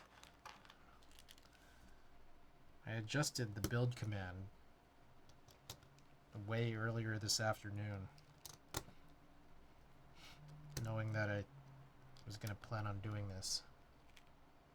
Switches. Oh, I was going to say no, exclamation build. Exclamation build should have all the info. There it is. Oh, the type B, that's not right. Yeah, I thought I was rebuilding with the same switches. Okay, the Mauve has UXL. Technoviolets have Prevail. I don't know what these Telios have. I guess it would be on that switches page.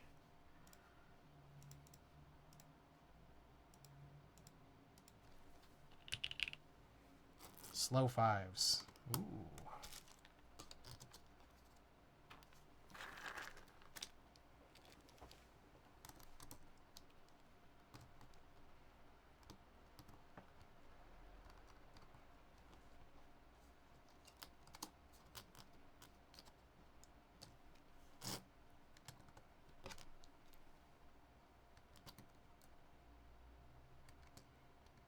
Alright, CRP has won, so we're going to do that off-center switch position then. The hell? Why is this?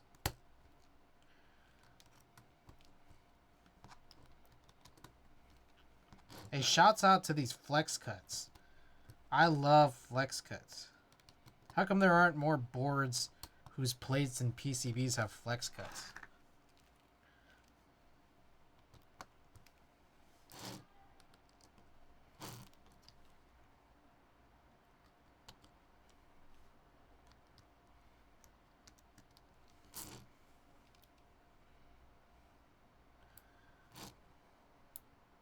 The interesting thing about flex cuts is that it makes everyone like your board better.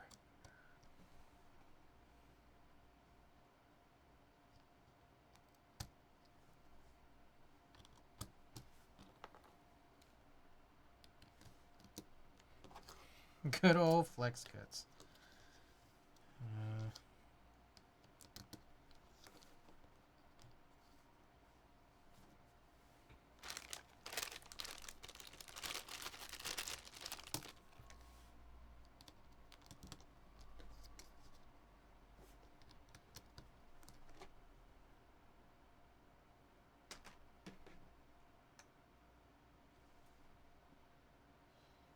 Just making sure the spacebar switches are on the spacebar.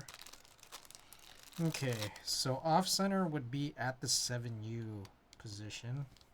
Perfect. Alright. So, clean this area up a little bit.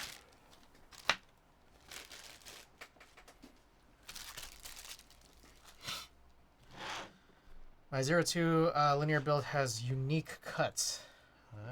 Okay. We got a lot of eagle eyes that we're gonna need here. So if y'all got them, it's your time.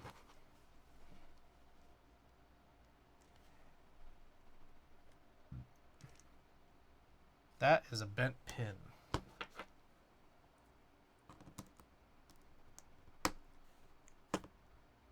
Whoa, that is very bent.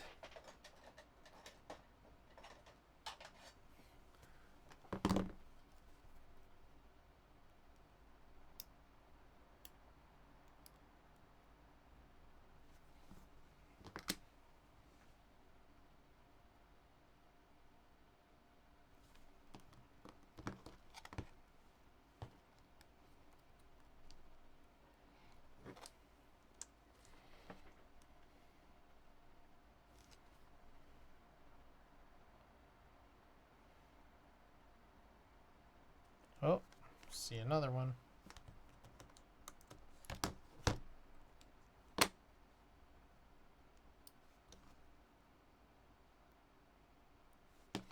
Use fingertips to find holes without pins sticking out.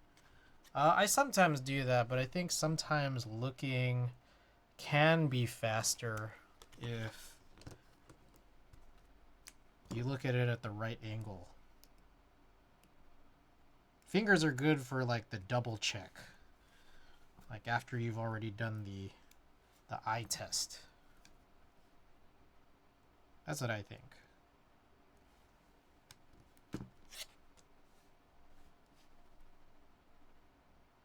God damn, we got a bunch of them. Holy hell.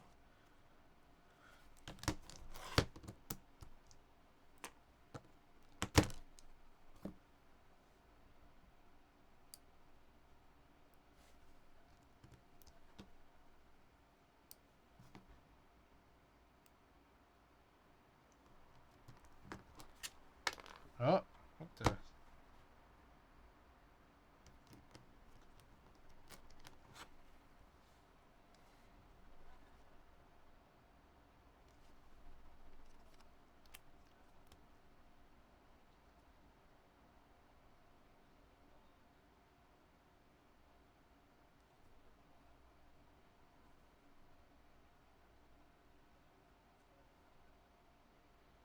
Alright, I think this one's the last one here.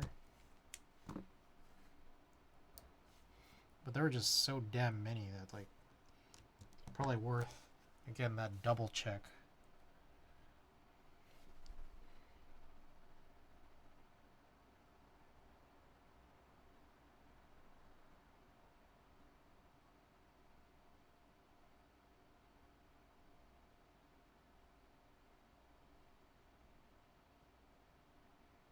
Okay, I think this one's good.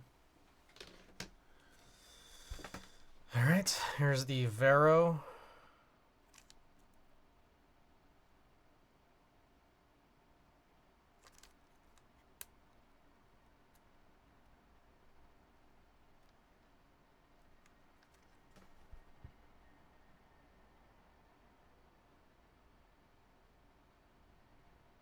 Ooh, a little break there, real nice. Yep, Igor, we built this last night with the intention of immediately putting it back, but the Type B build that I intended to drive today is just drove me nuts. So luckily I hadn't already put it away, so I busted this out, and then the Type B rebuild is something that we're doing tonight. One of our 3 rebuilds. Quick time check, it is 12:05. This is quite a bit to solder in. I'm not 100% sure how much will get done. If anything, one thing that I might do instead is we can build all of these, but I might not reassemble the hb60 today. Maybe I'll reassemble it on Thursday. We'll see.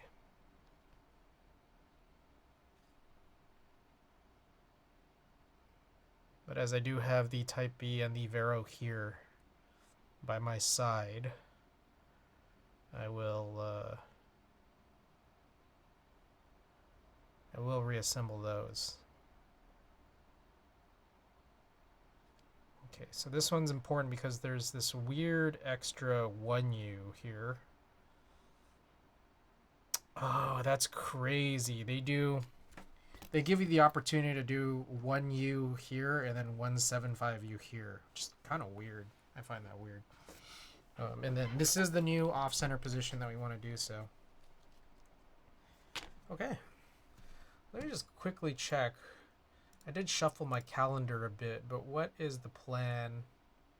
The plan for Thursday is the Cloud9, the Philco multicam.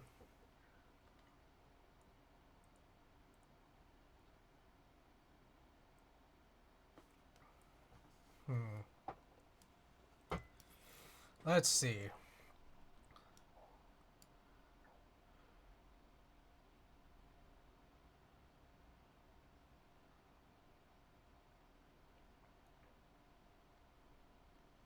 I'm thinking maybe I did desolder this hb60. I feel like maybe I might not even need to solder it tonight. I could just do it on Thursday.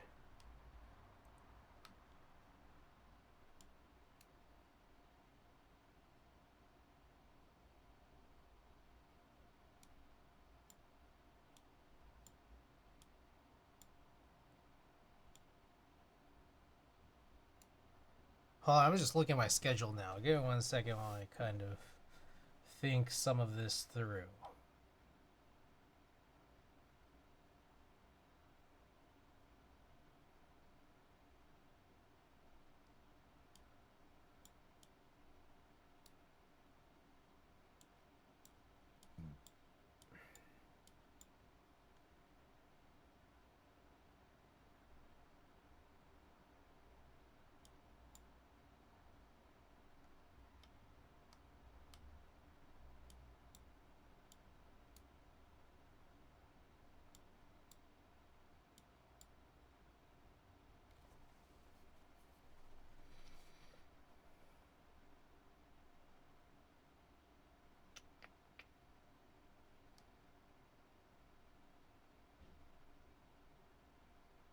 That is too much shit. Okay. Oh, we'll see how I feel tonight. Okay.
Alright, iron is going a little haywire.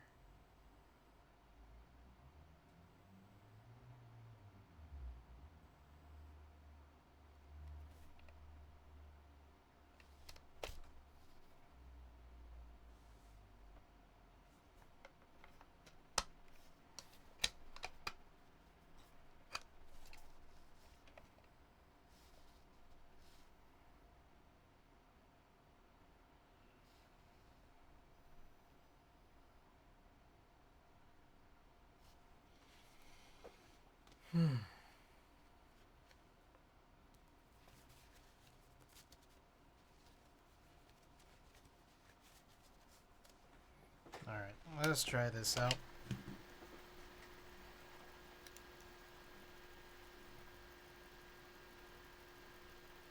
That is not heating. Come on, buddy. I believe in you.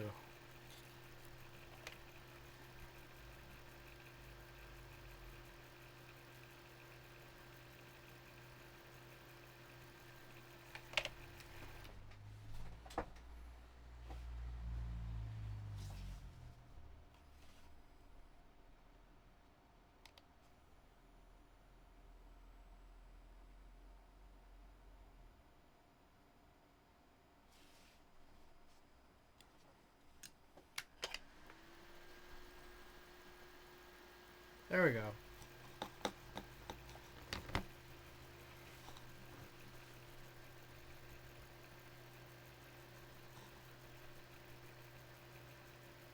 Okay. Hopefully this shouldn't be too bad.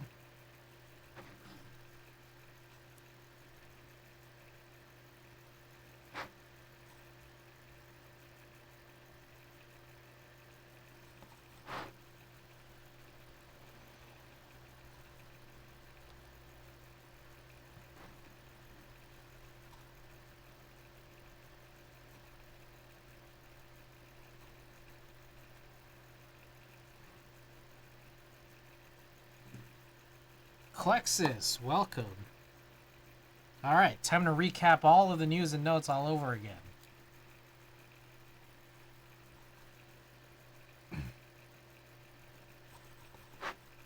I bought 2 keyboards today. I got it on the Sync 55 that Xavier posted on the Discord. Finally got in touch with the guy, sent over payment for the Ladybird. Both of these boards that will be coming in might potentially be the same color. Gold. The Sync came in champagne gold. The Ladybird, I don't know yet. There's an international buy. It's being sold on Kibu, if that's how you pronounce it, Kibou. I was able to buy in.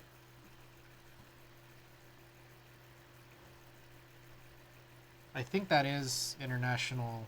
You know, it's not domestic, as I understand, but it's cool because I'd been seeing an aftermarket seller for the Sync for a while, who was kind of asking for a lot, I think. I just remember you asked about the Sync from an MM post, and I mentioned it as from the Chinese group. Oh, I see. Yeah, I don't know. Apparently this dropped a couple days ago, and I'm not sure if these are just like a small amount of extras or something, or things have just sold out since 2 days ago or whenever it dropped, because they didn't seem to have every combo of like color and weight, weight, color, weight, style, or sorry, weight, material, and weight, style, and layout. So like, yeah, just it wasn't everything. Anyways, I was able to get a unit that I was interested in. I think, as far as I could tell, Alex's unit looked like it was champagne gold, because I don't know what else it would have been. Definitely wasn't silver.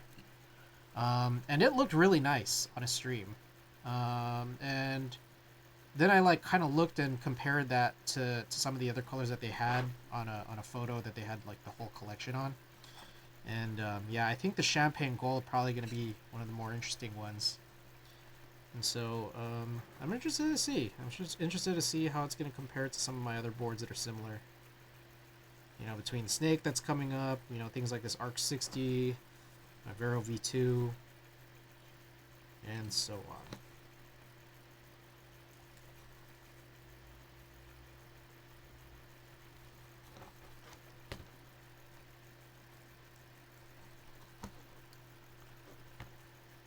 Ladybird, again, might be a similar color, and if there's some chance that it's exactly the same, or if there's some chance that I like it less than the Ladybird, I'm thinking of maybe trying to figure out how to get it refinished. But if they are different and I do like the Ladybird a lot, I'll probably just leave it.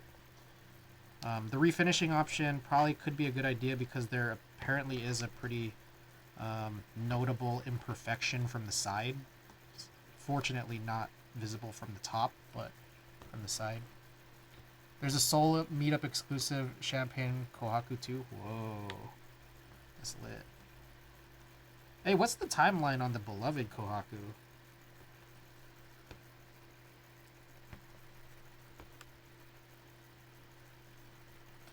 I felt a pretty good push alignment there. This one also, I guess.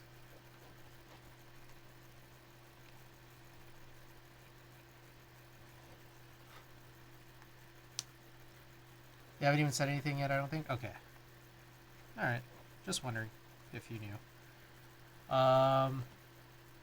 Keycoat 160 is supposed to go up tomorrow. The configurator is supposed to go up. I don't know when the actual group buy period is supposed to be. As far as I understand, it's a group buy and not an in stock. But I'm gonna check out the prices, the colors, the dates, and just kind of play it by ear because I literally did just buy 2 boards today. If everything looks really, really amazing, then I guess I'll have to get in on it.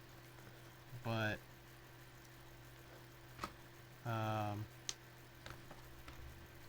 hopeful scenario is that like the period will be long and I'll get in on it before the end. And then in the sadder scenario, I won't buy in on it for one reason or another. Like, what if the colors are really not up my alley? Like, if there's really... Okay, I don't think this is going to be the case, but let's just say it is. If there's only black and white, I'm probably not getting in on it. No, I don't think that's going to be the case, but...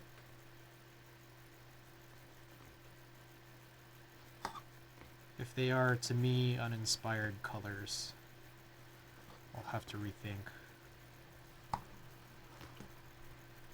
Prussian Blue is supposed to go up on Friday on Canon Keys.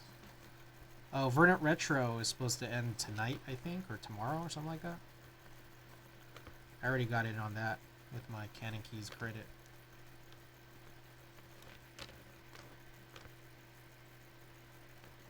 Alright, this top row has had a lot of really good push alignments. I don't know what happened here. What color are you ideally looking for a 160? Honestly, I don't know.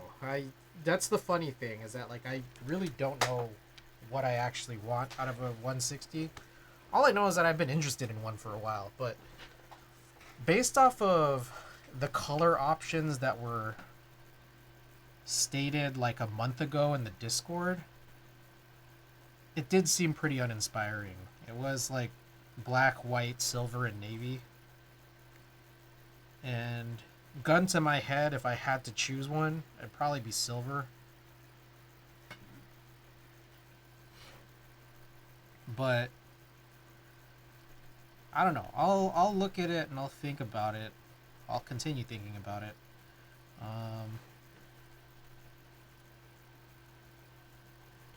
I would hope that there would be some interesting colors.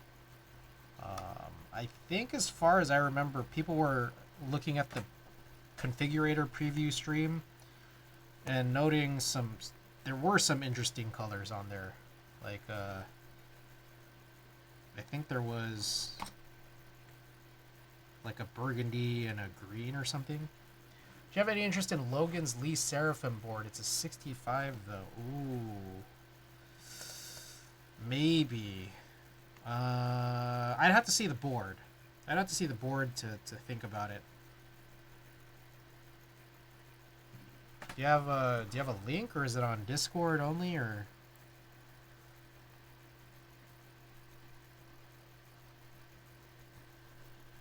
Ooh, okay. I will take a look at that when the hands free up. I don't want to lose my spot. This Logan Choi? I'm not gonna lie. It's pretty ballsy to have your full name as a username. That's pretty ballsy. Unless Logan's not his real name.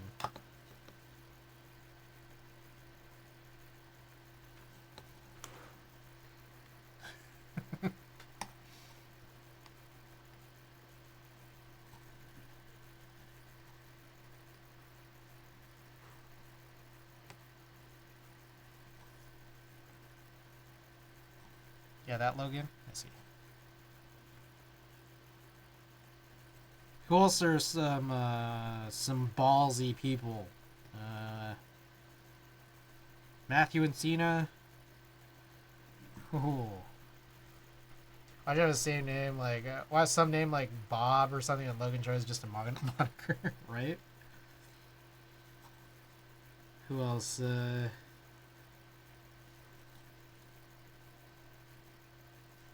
remember Ramen Champ. Ramen Champ changed his name to Tony Kim. I think that was his real name. That was a long while ago.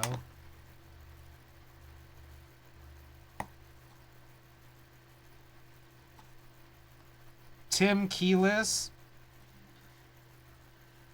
That's pretty crazy.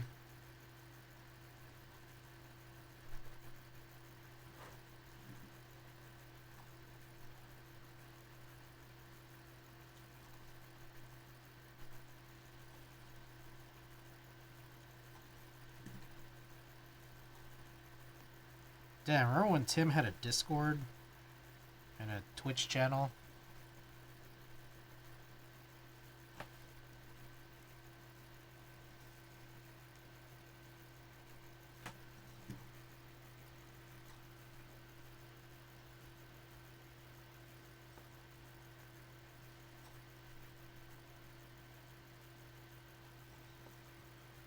Damn, I'm not supposed to. No, I'm saying full name.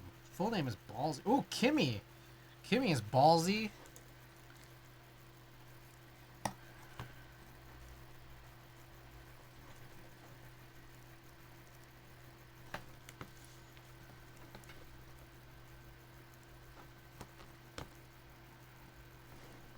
Kim's got some big old balls.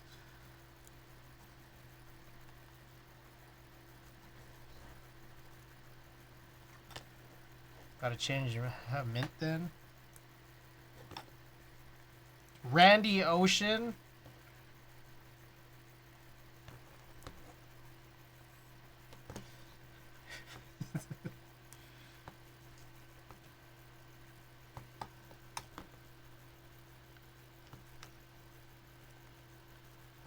Big balls.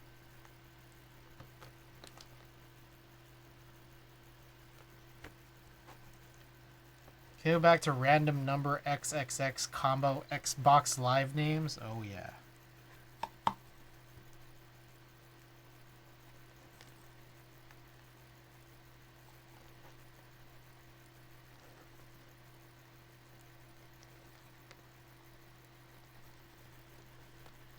Koala, welcome.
Also, I don't know how visible it's been, but I am wearing the Grimace hair claw tonight.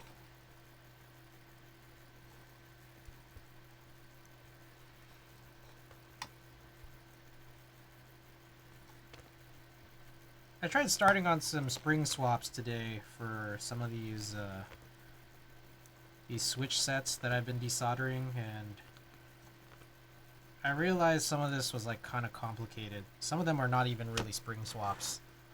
Do you remember AIM name? Yes, my most recent AIM name was hb60 1234567.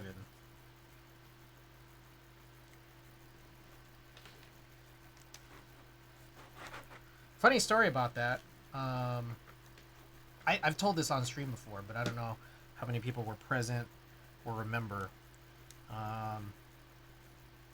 So, as stupid as that screen name was, how do I put this? At one point, I think I'm gonna need this. I'm gonna need this tool. This thing keeps falling out. It's like really loose here, I guess.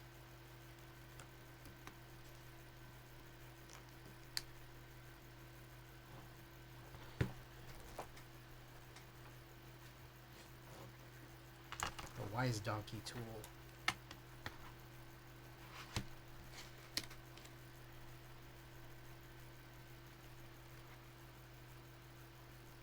I don't know why. Why is this one giving me so much trouble? Okay, so the funny story about this was, in about 2008, 2007, 2008 or so, and I know that it was 2007, 2008. It all comes together. Trust me. In 2008, I had found out that AIM specifically, not AOL, but AOL Instant Messenger, started linking screen names to actual email inboxes. So at one point, and this was like not a commonly known feature. Like no one I knew this. But basically my screen name at AIM.com was a real email that you had inbox access to if you like dug into the right places. And so I found out, and I was just like, sure, I'll log in. ABCDE 1234567 at AIM.com, got into my inbox and had realized that someone had basically punched this into like an actual MySpace profile. Like someone used it as the email address they registered their MySpace profile as. I mean, I guess it's like so possible to punch in because of how stupid it is. And there was no like email validation for a lot of services like this back then. And I think there's even some services today that still don't require an email validation in order to have account access. Anyways, I was able to recover the password for this profile, and it was like a white girl from Illinois. And yeah, I had access to like editing her entire profile, so like obviously I did, you know. So we just like changed everything about this girl's profile. We googled the name Rainbow Man, and it was like this, I don't know if you could still find it. It was apparently like this super villain. Oh, the Rainbow Raider. Yeah, I think it was this guy.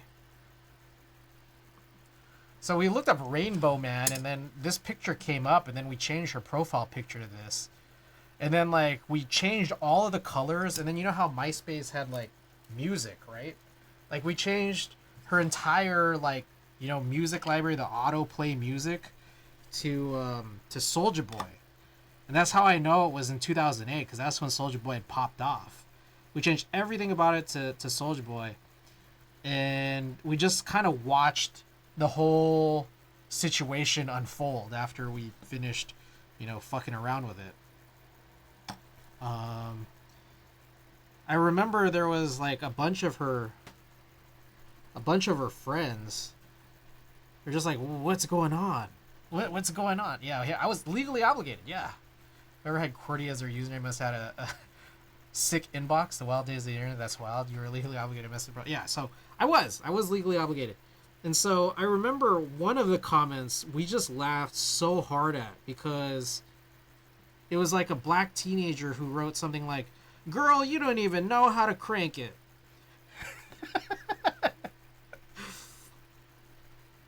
Yeah, and then after that, like a couple days pass, and then like I don't know how, because we changed the password, but somehow they got their they got the password back, or maybe, I don't know, somehow she relayed maybe she relayed the message through some friend. Basically, there was a big thing that said, like, please, I'm sorry guys, this is not me. I think my profile got hacked. You know, just don't listen to this person. My profile's hacked. And a couple days after that, like, the profile was taken down for phishing. I'm like, that's not phishing, man. Someone used my email. This was my profile. You know?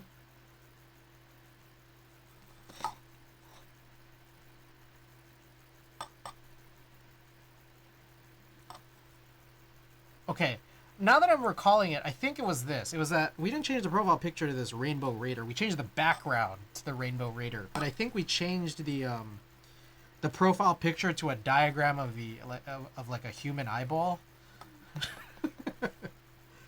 Yeah.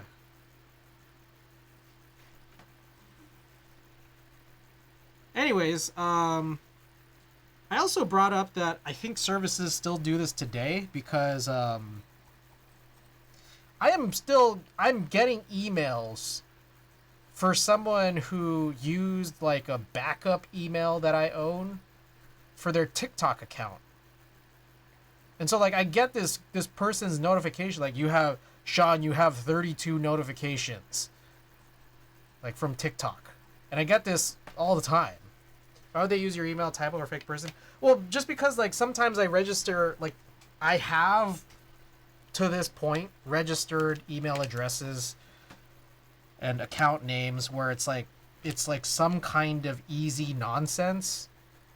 So like in this AIM situation, it's my username was hb60 1234567. In this modern TikTok example, it is the reality that it's a Gmail account that's 6 letters. So it's just like short enough for someone to just come up with it. And it was like an old backup email from, it used to be my primary email in 2004. And then, because it's like a short six letter address, I got one that was slightly more professional several years later.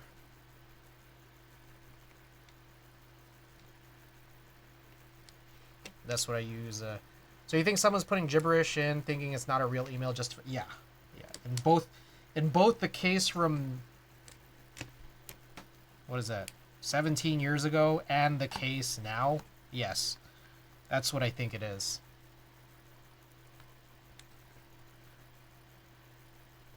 Separately, there was a span of like 5 years. I don't know, maybe from like 2014 to 2019, where someone was texting me like they were texting themselves as a notes app. And I know this because the person who was texting me had my phone number except the last 2 digits transposed. Just like another separate weird occasion that I've been involved in. And yeah, they'd be like some crazy stuff. Like they'd be like, This guy was like messaging himself, like,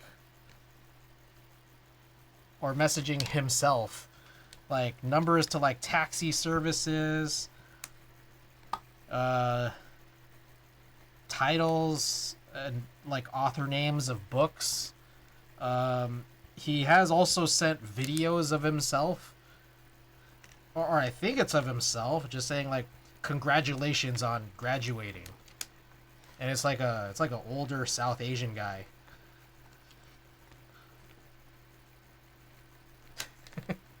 You feel like, no, I didn't want it to stop. Like, I wanted to see what else he was gonna send himself. Like, he sends himself like Eventbrite links, like BuzzFeed articles. Like,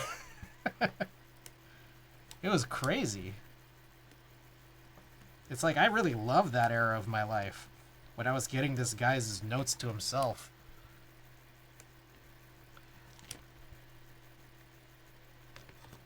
I was very passively learning about the private life of another person.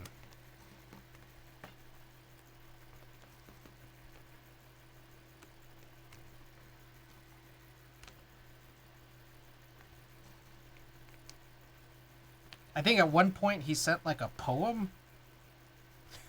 It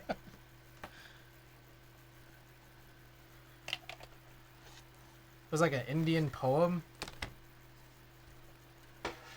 Okay, I think we've done alignment pushes on all of these, so I think it's just 180 straight pins to solder. Let me just check top alignment here, make sure everything looks good on all of them.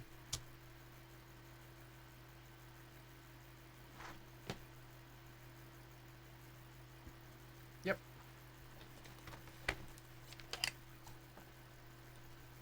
Quick time check is 12:38. So yeah, I'm just gonna solder all 180 of these, and then I'm only just gonna reassemble the Type B and the Vero V1, and I do that because I don't have the honey board.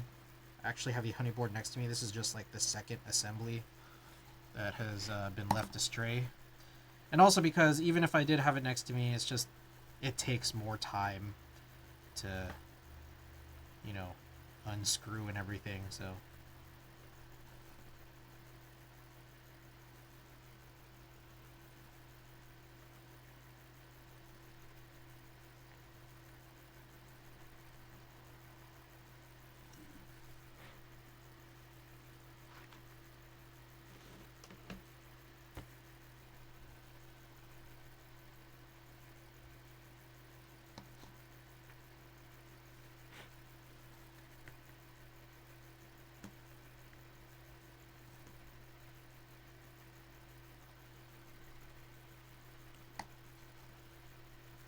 Anyways, one of the complications that happened today for spring swapping or attempting to do some switch retuning was I started looking at my oolongs and I started trying to crack them open, thinking that I was gonna put some new stems in them because I think the stem pole is too long on the oolong. Plan was to do that and then throw some new stems in there, but then still use the old super long stems for another housing, because I think it's also that the housings for the oolongs, it's like the well is too short to go along with a stem that's too long. I think that that's an effect of what I think is JWK, as I understand. I think we talked about it here on stream. The problem was that I didn't have like another switch's housings ready for me to throw them in, and I didn't want to just like leave stems on their sides or anything. So it's just like, fuck, I can't do this shit. I can't do this shit right now. I separately probably could have done it on the Mechanist Ultramarines, but then I looked at it and started thinking like, fuck, like these, I feel like I need to change the films on them because I can hardly see them. I usually like to be able to see the films so that I know that I've done them and that I know that they've aligned properly.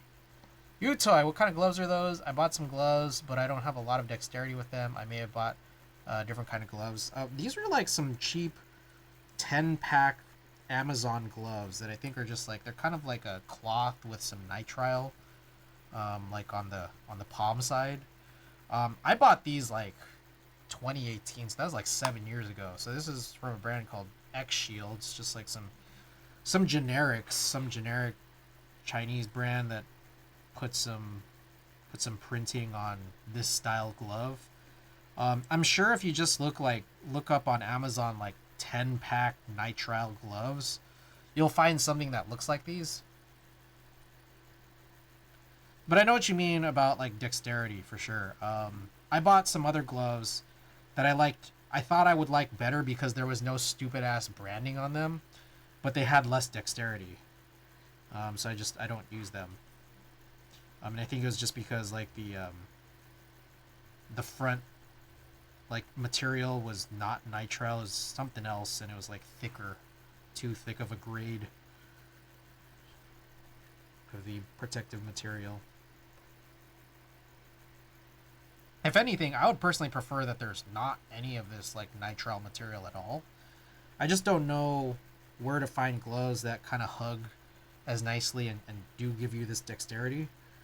Just because I noticed that after some time the nitrile starts flaking off. Luckily, I mean, it takes a while before that happens, and you get a 10-pack, so it kind of like, it's fine. You can just throw them away. And it's like getting a 10-pack's not that expensive. It's pretty cheap. So, okay, so this is done, and we're just gonna. I mean, we'll end up putting the keycaps back on, but we're not gonna mount it at all. I have some nitrile gloves that have a mold release surfactant on them. Once they get wet, they turn soapy. Fucking annoying. Jesus.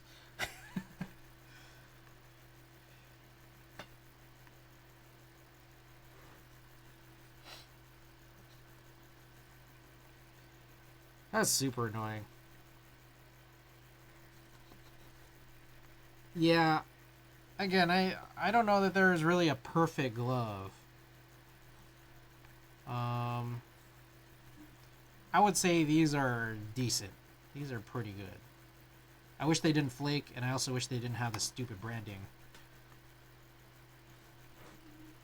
I have like 500 of these shits to get through. They're basically one-time use then, I guess. Oh, real quick also. Sorry, Utoy. I guess the important thing is to call to search nitrile work gloves specifically. If you put in work gloves, then you're not going to get those like disposable nitriles.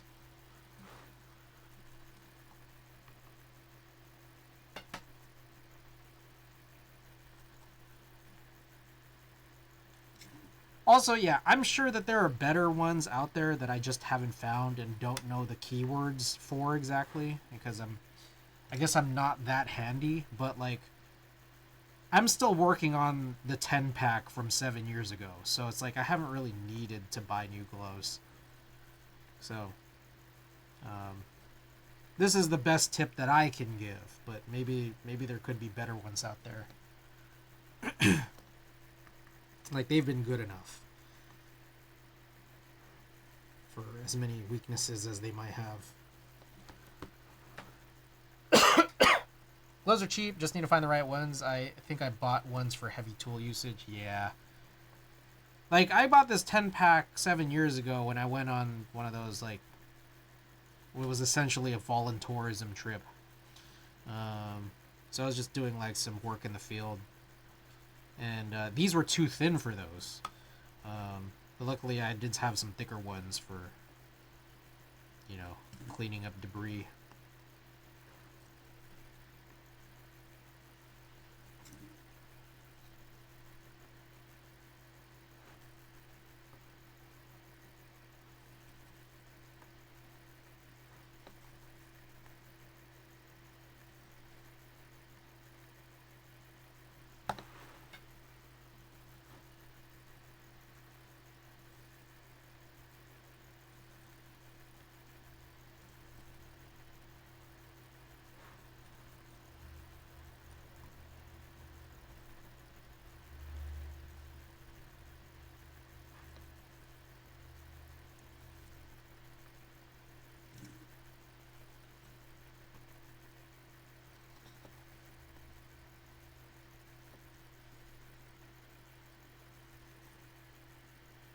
quick. Quick work. What is this? It's been 8 minutes, and we got through 120 pins. My guess is that my iron is too high of a temperature. That's how I'm speeding through this too quickly.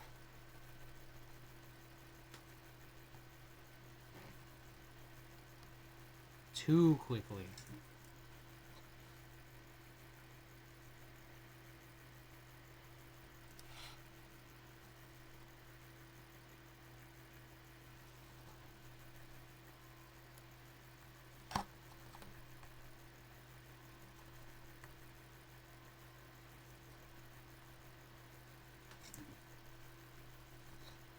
I think I will test all of them though, including the hb60. So Thursday's stream, I'm just gonna mount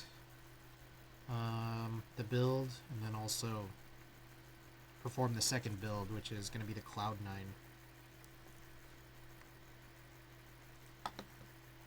I think I'm gonna start making Thursdays be like a shorter stream.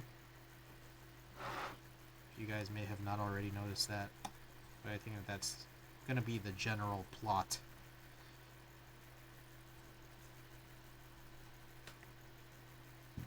Monday, Tuesday.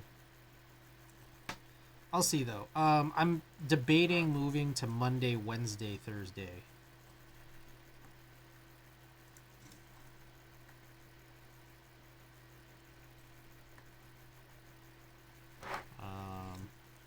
But actually, now that I think about it, week after next week, I'm actually busy on the Thursday. So something's probably gonna have to change about that. Probably gonna do Monday, Tuesday, Wednesday actually. So it'd be so what would last longer, a pack of gloves or your tub of 205? I think the tub of 205 might last longer because it is just actually a lot of 205. What I just kind of figure is like that 205 is gonna last me the entire time, my entire time in the hobby, and it's still there's still gonna be a lot left. So as soon as whenever I finish being in the hobby it's like either I die or I'll just vend the rest of the lube, like put them in syringes or little containers or something and just start selling that. I asked my mom and she literally handed me 100-pack of nitrile gloves. Didn't know she had these at all. Oh. Like these or like disposable nitriles?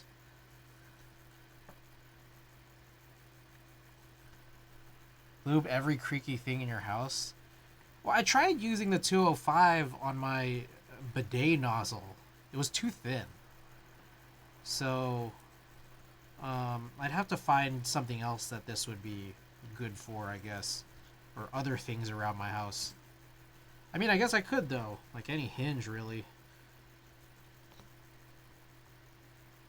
Like, I'm trying to think of other things that I could use 205 for. Like other possible everyday things.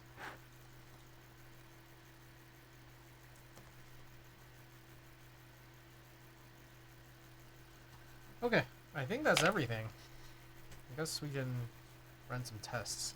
Can't believe you actually tried that. Yeah, no, I had to use some silicone lube. Like instead, like some super lube, essentially, or Permatex. Disposable ones, the medical blue-looking ones. Oh, I don't know if those would really work. I mean, you could try them. I don't know necessarily that they'll feel the way you might want them to feel. I don't know. I'm not gonna say good or bad, but I don't know.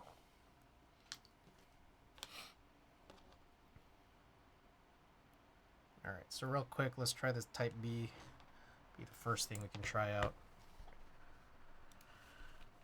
Use via.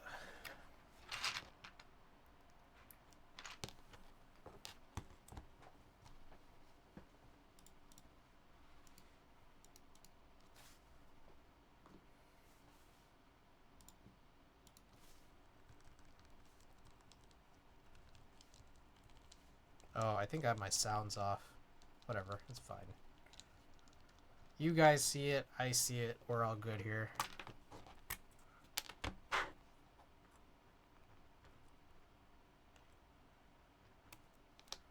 I can get a pack of the black ones for $3. Really? What the frick? Like, the black disposables or the black cloth ones? Like the black fabric ones? Because that's a crazier deal than I had. What the hell? Alright, this is the Vero. I think I got like a... What was it? 10 pairs? 10 pairs for like... I don't know, it was probably more.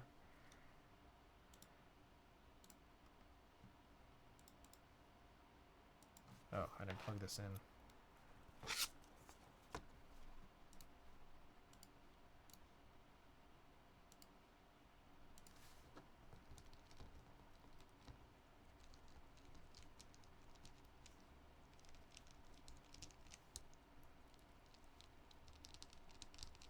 Oh, did I miss B? Yeah, I did. I just missed one.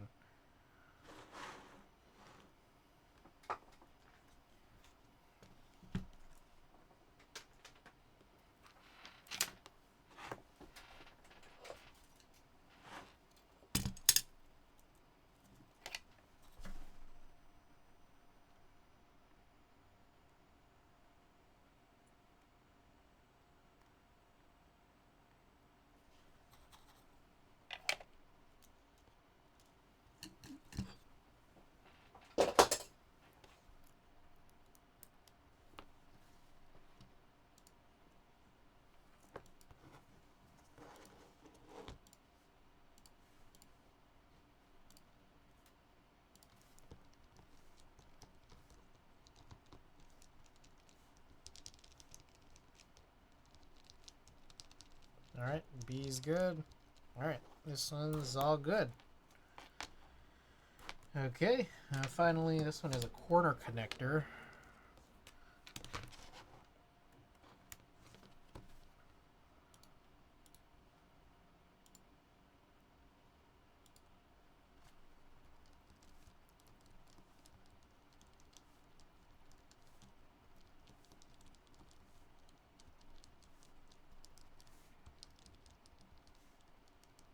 Okay, we are all good. Alright, I'm gonna go wash my hands. I'll be right back.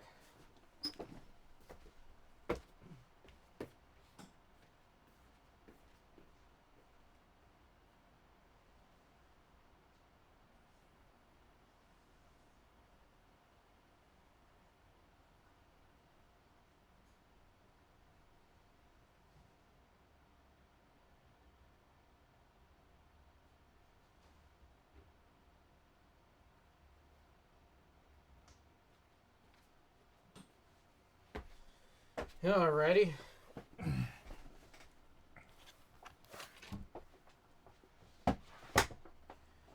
So, I will put these back on, and then I'll toss it to the side.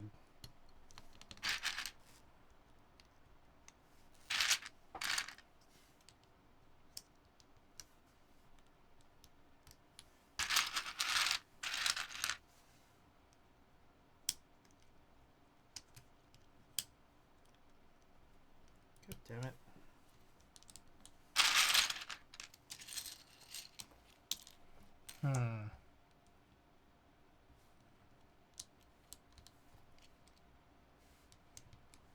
These feel a little loose. And now I have to start to wonder, is it the keycap? Or is it the switch stem? Oh, these are definitely tight. Oh god. Are mauve strinky stems?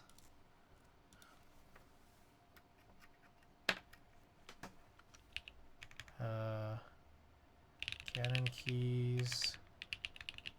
Is it Canon keys? Mauve linear switch. Palm stem, that's what it says. Did I unintentionally stretch these out somehow? Or is the... Did they take liberties with calling this palm? Because these feel pretty loose.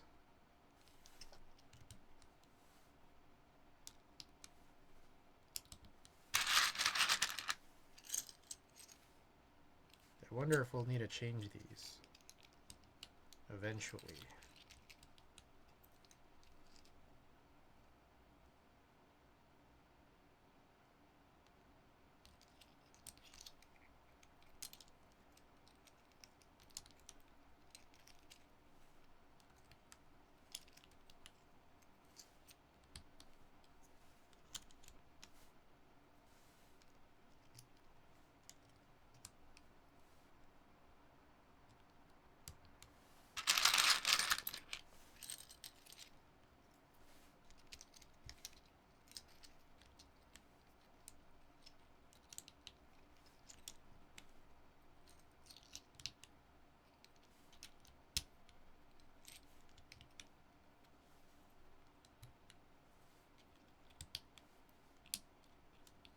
I guess here's another question.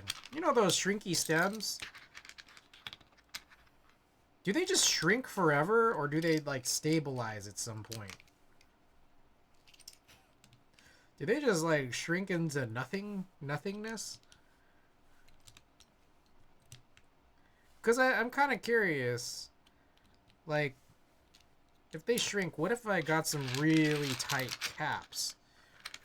Like, I don't know, some kind of metal caps that, like, kind of function like stem shavers?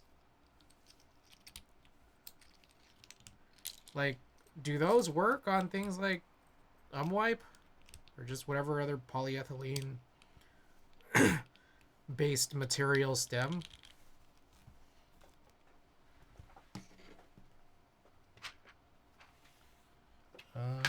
Maybe I'll reassemble.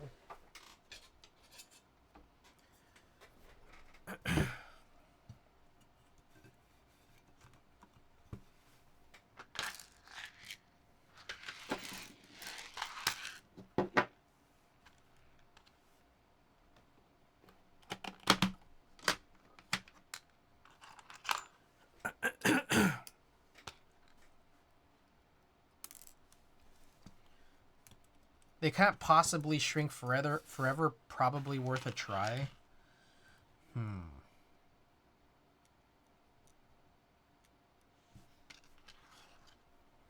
Alright, I got a sense that these screws are not magnetic.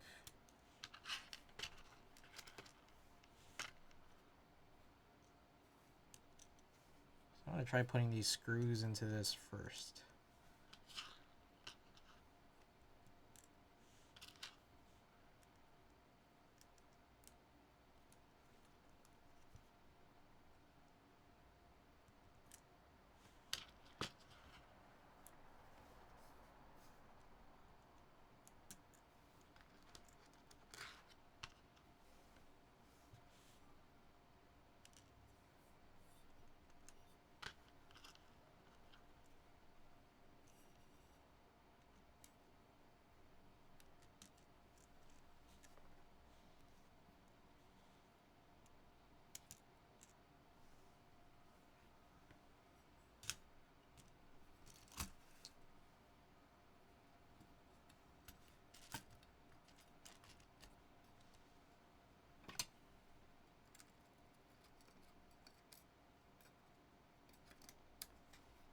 Ooh. God damn.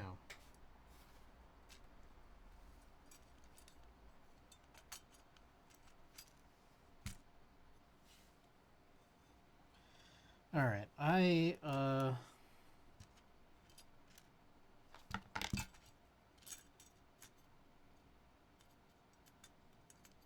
there's like an issue with this. And I found this with the V2 as well, which is just like trying to assemble this given like how this daughter board works is a little annoying. essentially, these fucking screws are already coming off, and they're not even magnetic. It's like the worst part.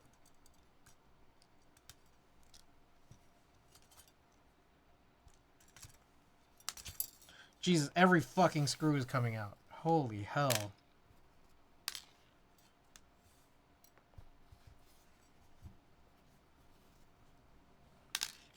So essentially, the way that this is supposed to sit in, it's like the plastic piece of the daughter board is supposed to like find its way in between the plate and the PCB.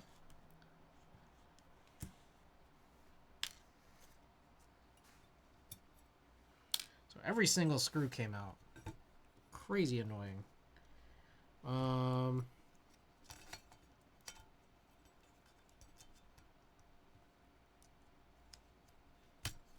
Okay.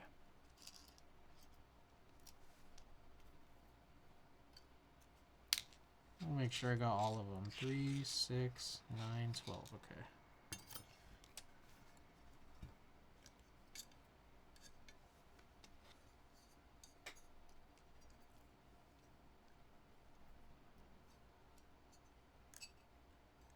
Yeah, fucking non-magnetics.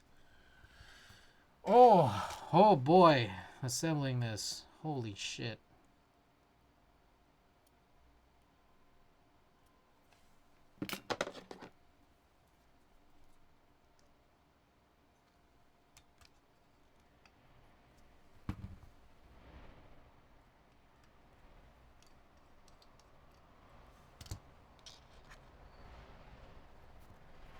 I'm using pliers now instead of tweezers to get these screws in.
Gotta outlaw these non-magnetic screws.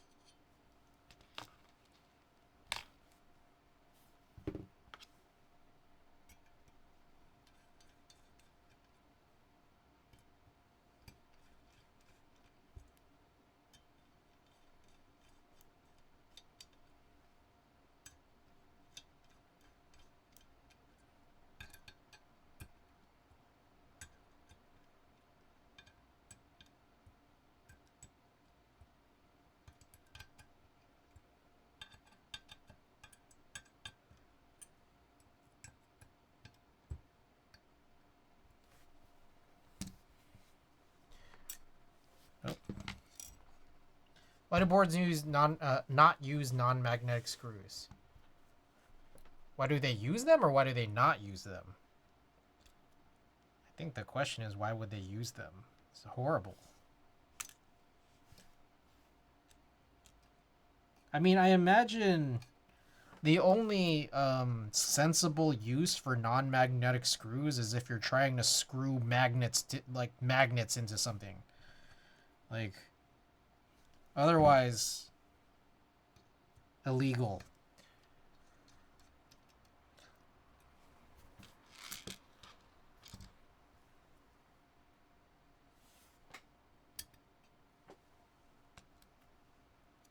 What if you need to take your keyboard near an MRI?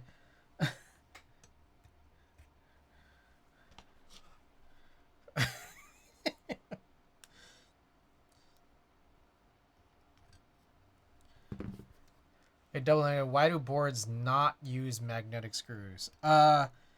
We've talked about this a little in chat because of my extreme frustration with these.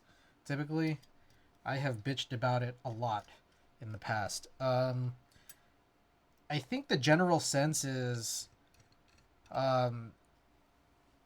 manufacturers will just throw them in, and they have them because they're cheap.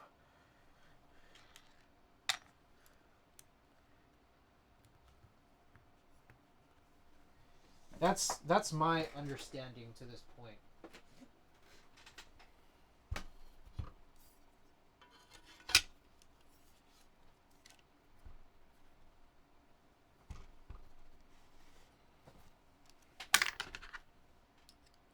Like, designers will send their designs off to be manufactured, give them screw specifications, and then the screws they have on hand, these manufacturers sending them back. I don't know.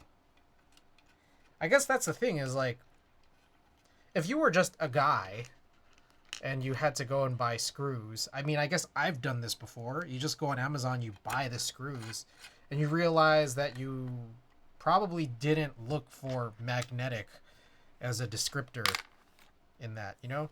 That's my guess. Now you tell me if that's... Because anyone here bought screws and specifically looked for magnetic? Because I realized I bought many and not actually looked. By the way, look at that. We got purple. So I got the violet Vero V1 with the techno violets on the switches. Looks pretty good. Would be cool if the plate was violet also, but can't have everything. That's pretty much it. Manufacturers typically throw in whatever they have as their cheapest default. Yeah.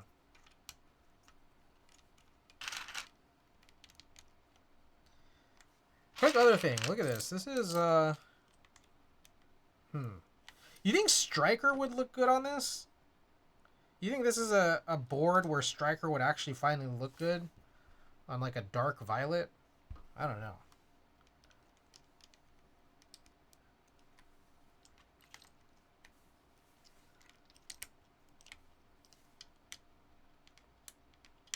Laser wave-esque. Have to request for magnetic screws may cost a couple cents more per screw, but also may need to be ordered separately, so it just adds to the overhead in time and cost. How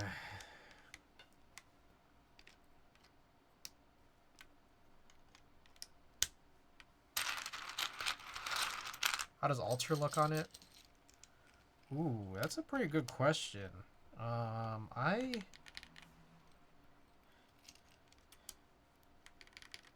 So I have both my alters, 1 and Redux. They're both being used right now, and I don't remember off the top of my head what they're on. And truthfully, I don't think I'll be bothered to, like, go and really figure this out.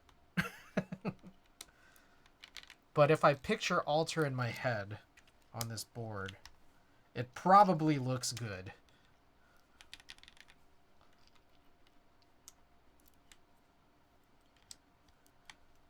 I just remember, I remember Norse extras were out by the time this Vero V1 delivered. And I remember thinking, like, oh, that's a good looking pairing. And I've never gone away from it. But I don't know, there's a part of me that thinks maybe this is, you know, maybe these purples are what in general, like, royal blue could look good on.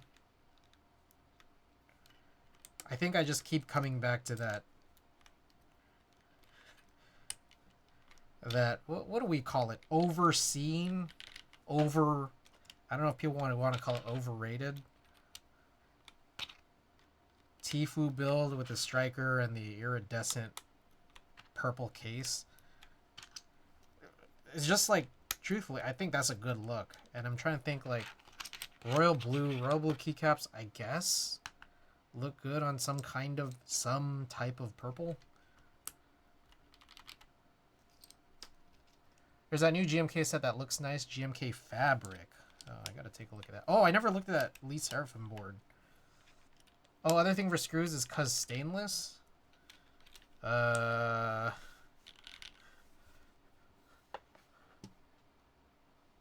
You might need to be more descriptive because I don't know that I can put the pieces together. I don't know that I have the logic to put it together, especially at this time of night.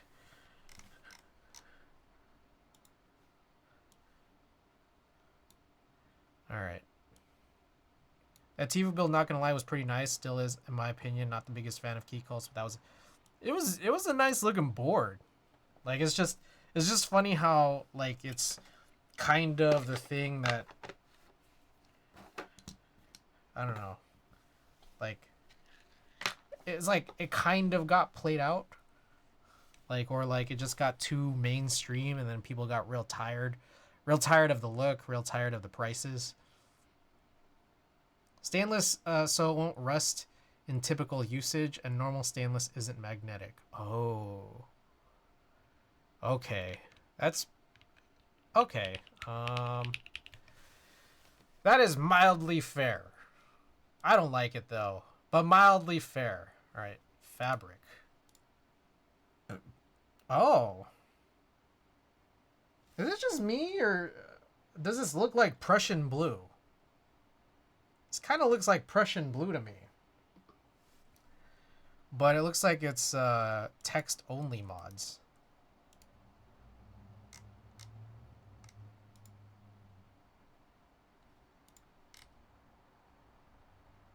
Am I crazy?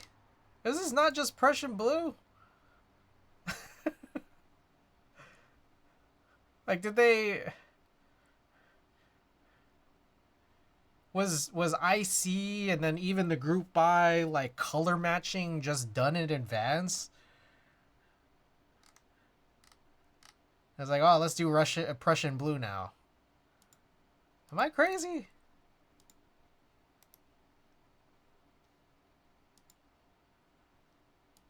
It's the same blue as the GMK giveaway caps. The funny thing about that is I have no clue what the GMK giveaway caps are. It's just like these little extra caps that just show up in some sets. Prussian blue is more gray, green.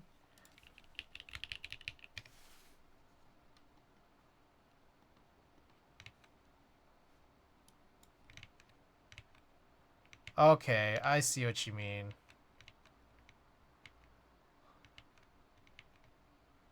Alright, that's fair. I guess you need to look at them side by side. Is Fabric using Noya Legends? Is it? This is not a photo. This one is. Fabric's more denim colored. Oh, yeah. I think this is a photo, and yeah, these are different legends. Fat X. I need to see that V, though. They're literally blocking... They're blocking the V, but from this shot here, it looks like it is that fat V. All right, yeah, I'm out. I'm out on this one. Thanks for the heads up, Utoy. I know that this is a this is a key set that I can skip out on.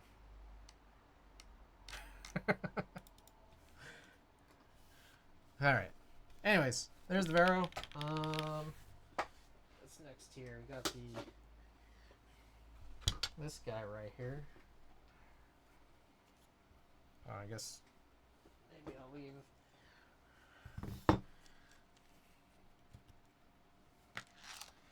that there.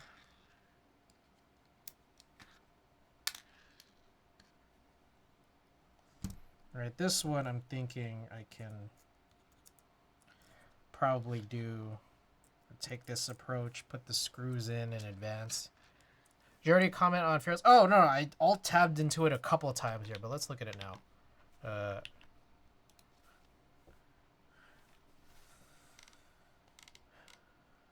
Ooh, that's classy right there. Ooh.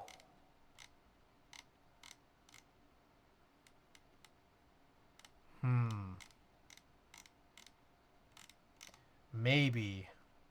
Wait, sorry, I had to taste some spicy labuyo sauce. What did you say about the fabric? Oh, I know that I can pass on it now because, no, I appreciate you showing it to me, and I appreciate people pointing it out. But yeah, I'm not a fan.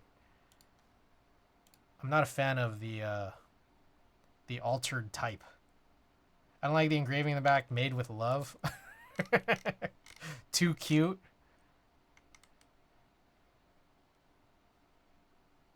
I get what you mean. Also, the design in Seoul, South Korea. I mean, like, I also kind of get it, just because it is like also a K-pop board. Like, I also kind of wonder, is like, is this like, this feels kind of like too, how do I put it? Prone to a C and D. Like, do you think this is gonna? You think this is gonna go through? Is this buy now? Is this like timeline details? Oh, well, I missed it. There is a buy now button still. Did this oh, ships from and by Canon keys? Wait, is this on Canon keys? Or this is just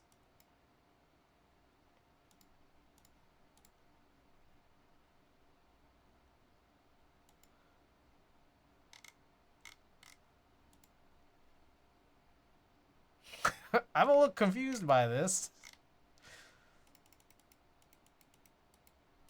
Ships from and by Canon keys. This is not Canon Keys' website. It's extended to the 24th. Oh, was it designed by? It was designed by Logan. I believe so. Yeah. Apparently it was only actually live for a couple of days, so Logan extended. I see. Oh, Wait, it was on Canon Keys for a very short time. Like, what was it, 10 days? If any, I mean, I just missed it. But it looks like it's still available here. Oh, I see. In partnership with Canon Keys. It wasn't ever on CK's site, I don't believe. Oh, okay. This is like special. Is it full alu? Let's see. It looks like, oh, there's a, looks like there's a weight here, brass weight. Bastion 65. Does that mean easy mate?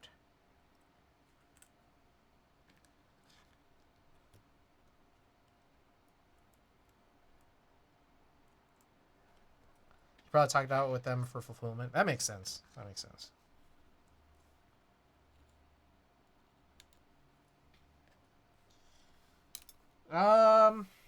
Okay. I have not commented on it yet. Well, let's get it out of the way. I mean, the first biggest problem is that it's not an HHKB. But past that, I like Lee Seraphim. I'm not sure that I necessarily like the board. And I say it is that there's a couple design choices where I'm just kind of like, I'm not sure if it's for me.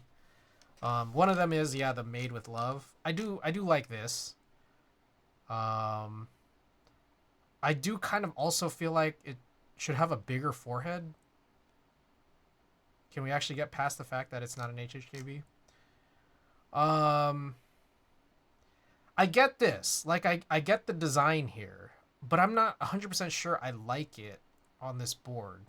I'm not sure. I still have to think about it, but there's also this, you know, the design in Seoul, South Korea. I don't think that was necessary. What is it? It's like a Lee Seraphim design. But I think my honest other issue with this too, though, is that, like, I'm not sure about the roundedness of it.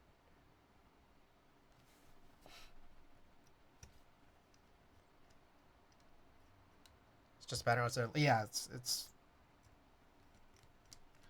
their logo. It's like a design that I've seen. Yeah, I don't know. Like, okay, how about this? I'll also say this. The snake had this roundedness, and I got in on the snake. And I feel like I only need one board that has that kind of roundedness. It's like it's novel.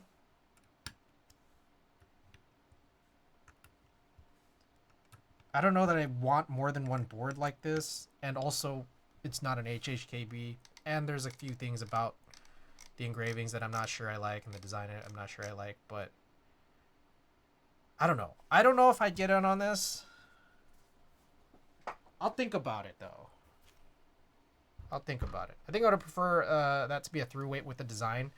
I think it depends on how the curves of it. You know, that would have been cool, though, actually, right? Like, what you're saying here is, like, what if this was, like, the exposed brass or, like, a copper or something? That would be pretty cool. That would actually be pretty lit. If it was like that, have, like, a little more flair like that, then actually that no might turn into a yes. Depends on how the curves are implemented. Also, is it only renders? Are there any protos? I might have glossed over it.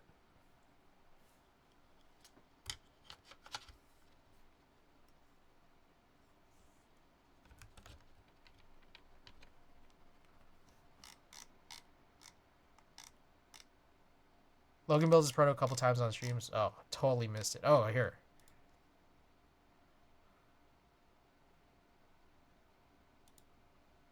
Is there a... What the... I can't seek? He embedded it with no bar? I don't even have the volume on right now, but...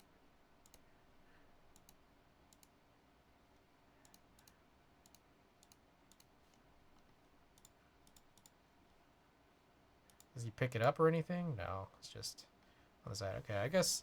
Yeah, I'm guessing, like, I'll probably peek at the VOD and see if I can get a better feel for it than some of these still photos. I'll think about it, but Klexus, I appreciate the heads up.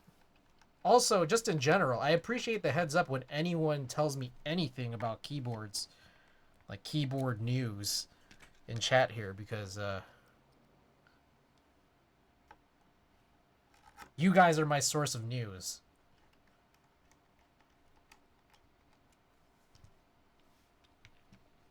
Sam, I haven't visited Geek Hack for ages. It's crazy because I was on that non-stop in like the early mid 2010s. There we go. That's the design for those unfamiliar. That's legit why I love news and notes. Yeah, okay, because otherwise I don't know what happens outside my own sphere. True. And it's also that you guys contribute to the news and notes. I think that's part of it too. On the fence, I kind of like it, but man, I don't know if I should buy more boards. I think that's another thing too. Yeah, my collection's going back up again. I just bought 2 boards today, and I might buy one tomorrow. Oh, I need to mount a key set on this. Let's dump this out, but also we're not using this bar. I gotta go grab the GMK bar, but I'll put everything else on here. God damn, I'm really cold now. Oh, yeah, to answer the questions, and some people have been asking. Yes, I did get the sync. I just bought in on it today. I didn't know that it was up. Apparently it dropped like a couple days ago, so I don't know if they were already selling out of options, but the way that you order it, it's like everything's already configured. Like, you know, the color, the layout, and then specifically like, and there was just like a bunch of these options. 7, 8, 9. There's a bunch of these options, and you just kind of had to choose, and there wasn't every combo and every option. Like there wasn't like a configurator or anything like that. The front height on that one is 9014. Yeah, it's crazy. So like I was watching Alex Sotos's VOD on mute. So I didn't hear anything that was being said or what the board sounded like. I just kind of was watching it because I was in a meeting. But yeah, I remember like the shock. I remember the shock of people in chat and the shock of Alex's expression on mute of how the front height was. So like that intrigued me for sure.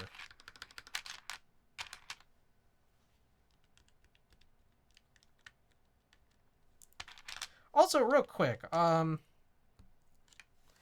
a different board than the Haven, right? Haven 60 keyboard. Yeah, that's a pretty different board. This board, I've been waiting for this one to drop like forever.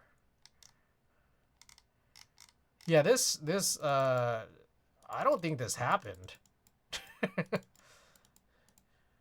This late August, that was, unless this is referring to this upcoming like August. How thin is the material in the bottom at the front lip? That's what I'm really curious about. And on top of that, the construction is really interesting. So yeah, I got in on that today. I got a layout and basically a whole configuration that I was interested in. So yeah, I got in on that. So we'll kind of look forward to it. I think as I understand, it's in stock, right? I guess I'll look it up.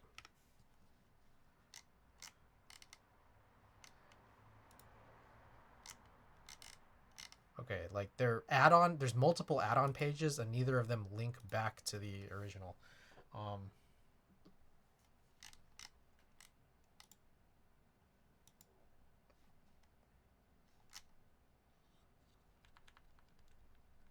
Low front height.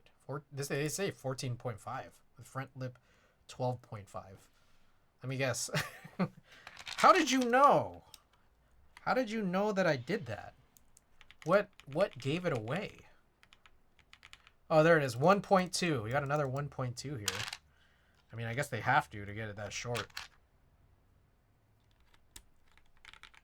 I am going to run it with a plate. I think you could do this plateless, but I'm definitely going to run it with a plate because I think otherwise you're going to be getting some crazy shorts. Unless you like tape mod or case foam it.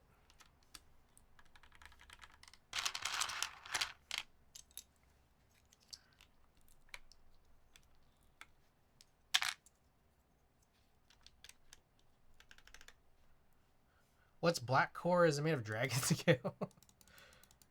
I'm guessing the core is black. I don't know.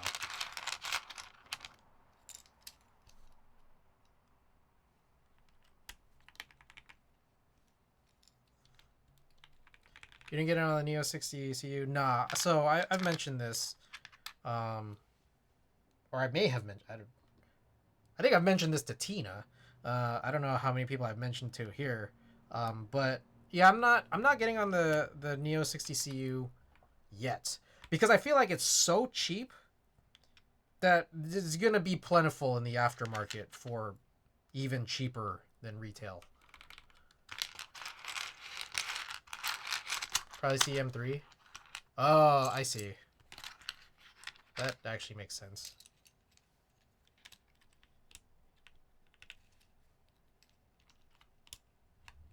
Like, cause it's so cheap. It's what, like,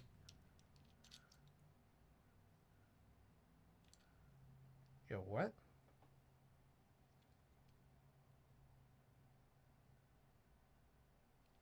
All right, I'll figure this out. It's so cheap. It's like 160 or something. I'm just like, that is so cheap. It's nice for the price, but probably doesn't serve a purpose for people with a lot of boards already. That part of it is true for sure. But like it feels like one of those boards that it's getting so much hype as like actually pretty good that like I feel like I'm kind of buying into like this might actually be an actual really good board that just happens to be so incredibly cheap, probably because of the scale. What am I looking for? Tulip, CRP, keycaps.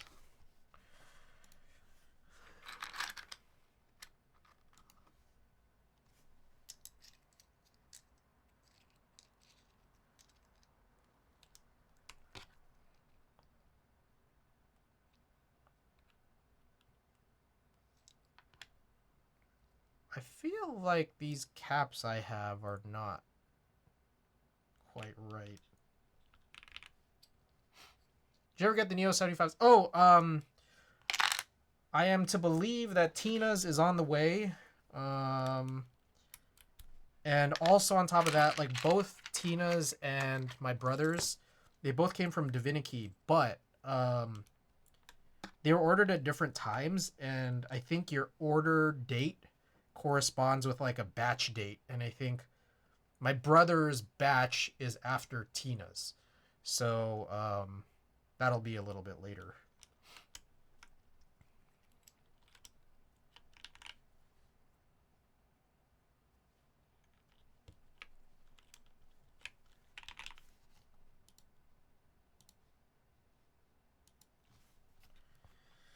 All right, we are almost done. What time is it? 1:33. Almost there. I gotta get these bars back.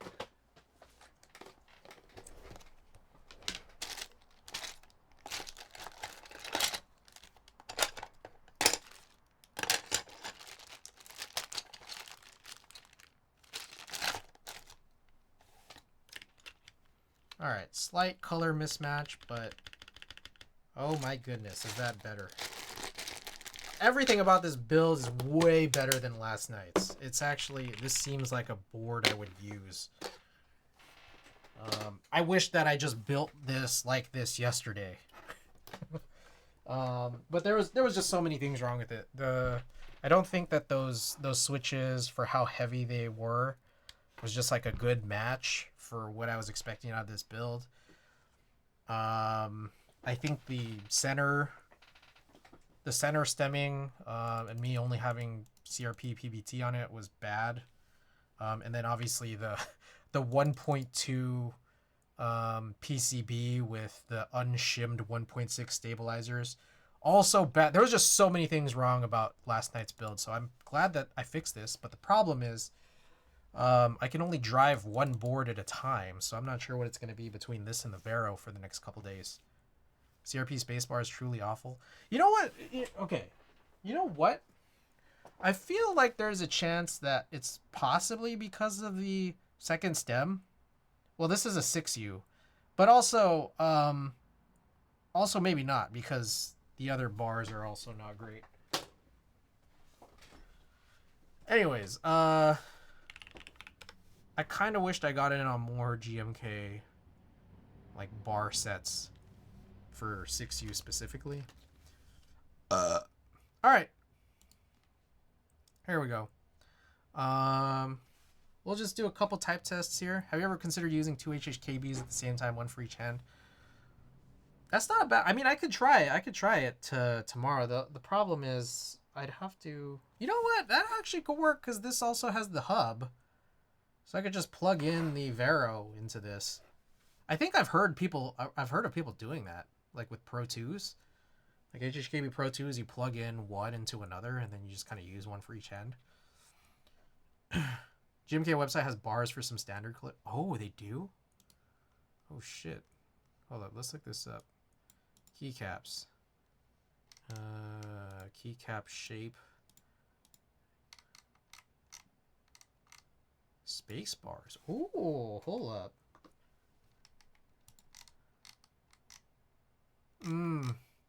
This is funny because I just clicked spacebars, but I think these are spacebar kits. Mechanical keyboard sells... Oh, mechanical keyboards. That's the, Wasn't everyone mad at mechanical keyboards for a little bit? GMK spacebar.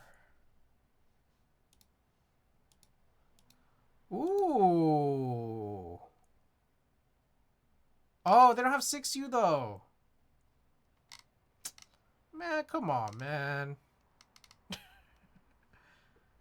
Come on, man. No 6U. That's crazy. R.I.P.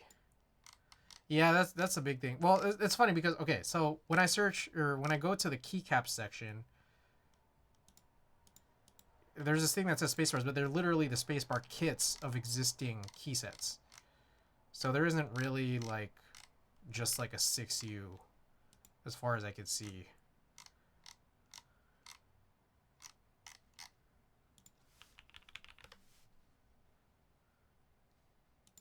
Yeah. Alright. I think it was a CND they sent out. Yeah, that's what it was. Because they tried to trademark MK. What, I mean, it's crazy, because I guess, like, I guess it wouldn't involve, like, you know, the camera industry. Just because it's not, like, it's a separate industry. That's pretty crazy, though.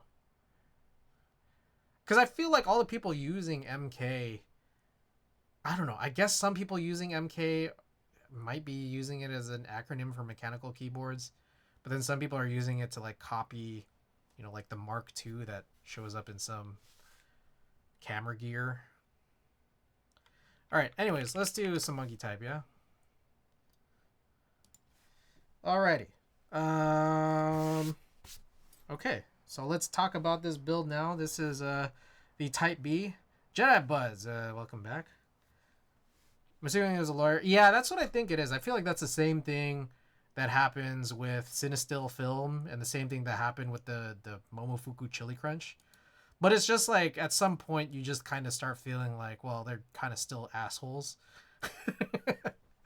Yeah.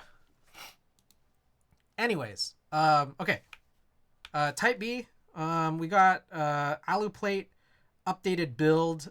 We've got Telios with Spirit Slow 5 springs, and then CRP tulip keycaps, but we do have the GMK bar this time around with the off-center stem. So, all right, let's do this.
Okay.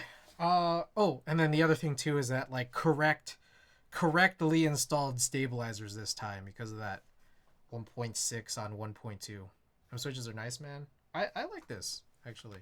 It's so significantly better than last night, because it was built properly.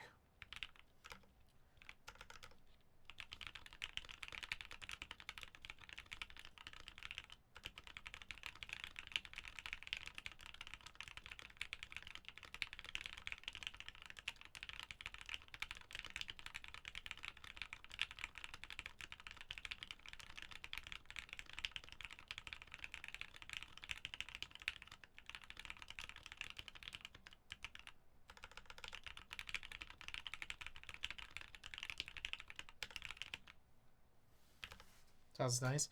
It's definitely got like that, like CRP, like PBT sound to it for sure.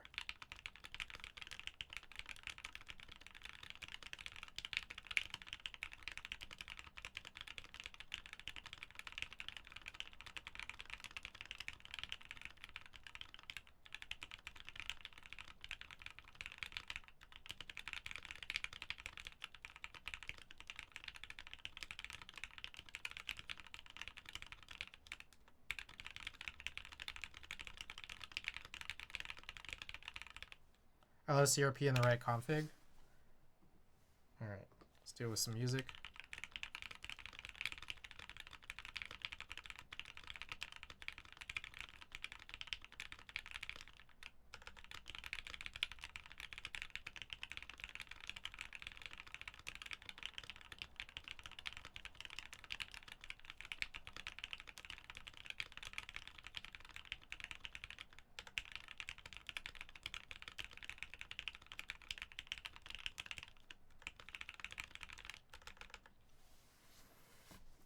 I'm still a noob in this space. You're talking about keycaps, right? Yes. CRP is kind of like the name or the brand of this type of key set. And then PBT is the material. Yeah. I'm GMK through and through. Nothing beats a good CRP build. All right. Well, let's do a GMK build now. I got this guy right here. This is the Vero V1. Got it. Never heard of CR keycaps. Yeah. All right, this is the Vero V1. We got the polycarbonate plate. We ran the Technoviolet switches on this. They have Prevail 63.5 gram 3-stage springs. We'll see how they feel in terms of the sort of feeling difference. CRP tends to be slightly thinner than your regular PBT caps. And then this on here is GMK Norse. Though we do have that, again, that 6U bar, came from Space Bar Kit, I think. And then also the Latin alphas, so no, none of the Norse alphas. Okay. We'll do another test, 60 seconds. I love Norse. All right.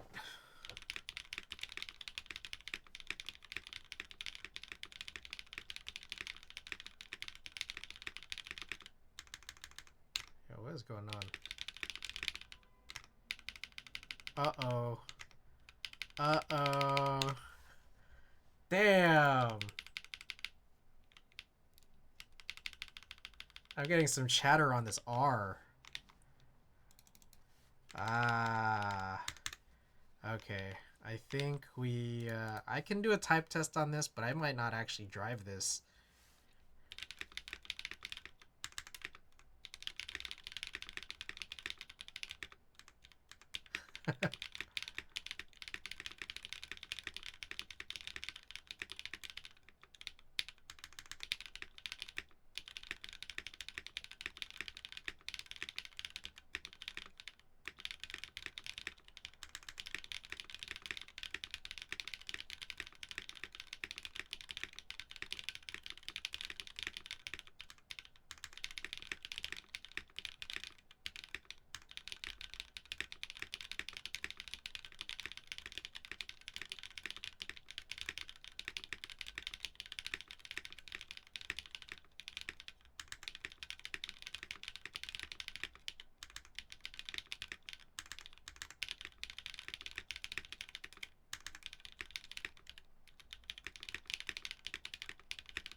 Yep, Texi for Bolsa.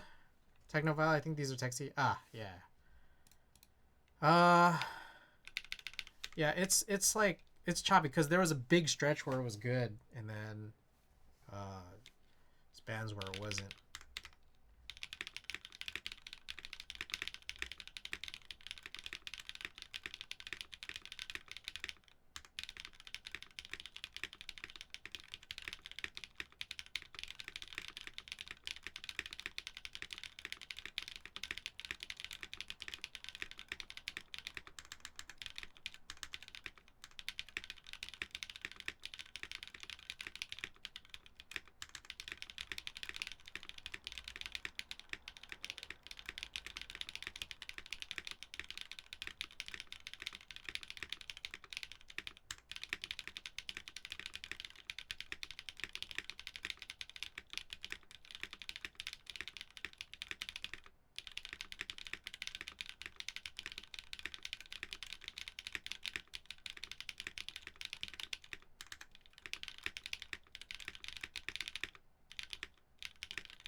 Okay, I'm just realizing I just did like 3 straight 60-second tests. Let's just do one last 30-second one. I usually make those second and third ones shorter.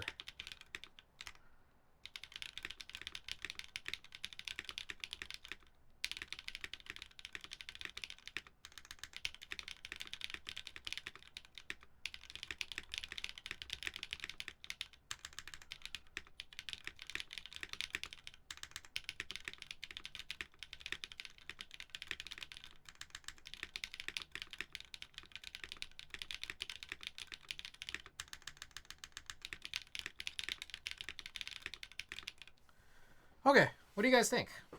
I guess this one's pretty interesting for a few reasons. One, yeah, that R situation is not great. What's also weird is that, like, I don't know if it's one of these situations where maybe I just need to work in the switch and then it'll start working a little bit better, because it seems a little better now than it did, 5 minutes ago. Let me think. What else we got here? Sound wise, pretty interesting. Like that it's a polycarbonate plate. Because like this whole build doesn't really shout to me like it's a polycarbonate plate. Or is it polycarbonate? Let me see. What is this? Let's make sure that I'm not talking out my ass.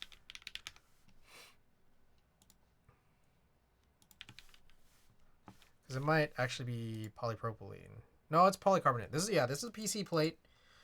And yeah, this sound does not sound to me like this is a polycarbonate plate build. I don't know if you guys get that same sense, but like I was just talking about the Trio 60, which I'm trying to get rid of despite how I love how it looks. I don't like how it sounds, and I thought that that's been attributed to the sort of plate material that was included. Maybe I might gotta run some long poles in it if I go and take that back. Let's see. Feel wise, I'm struggling because it's like it feels weirdly like good and bad at the same time of it being, rated at 63.5 grams. Because it's light to bottom out, but it does still otherwise have an effect of being like pretty high, high force to get to actuation. So it's a pretty funny build. Now, here's what I'm thinking is if R is going to cause me an issue and I want to drive both, this is good because I could run these two like this, like you guys had mentioned, and this would be a little bit, let me think about this. I'd have to run this cable, which is not super long, to this side right here, but it does connect kind of nicely from here to here. So I have to think about it. I kind of want to. Hold on. Let's just try it right now. How possible is this? I need to grab a cable from somewhere. Give me 1 second. I'll be right back.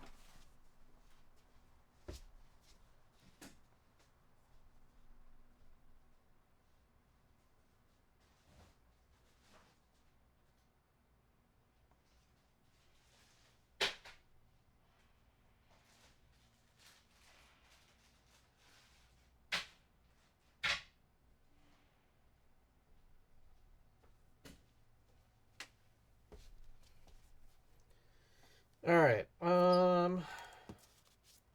Let's see. How would I do this?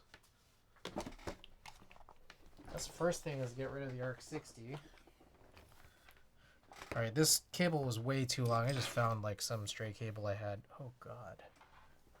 All my springs flew out of here.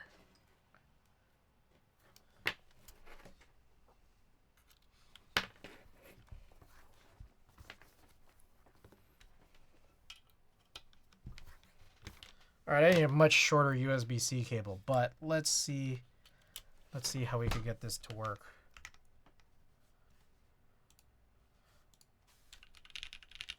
Okay.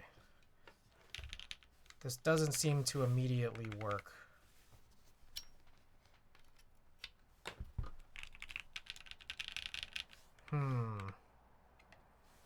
Has anyone gotten this Type B hub to work? Or is this just not a good cable?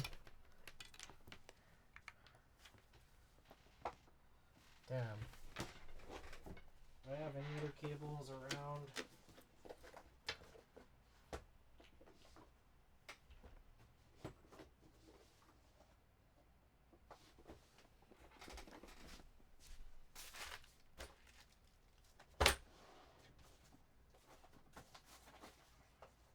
Ooh.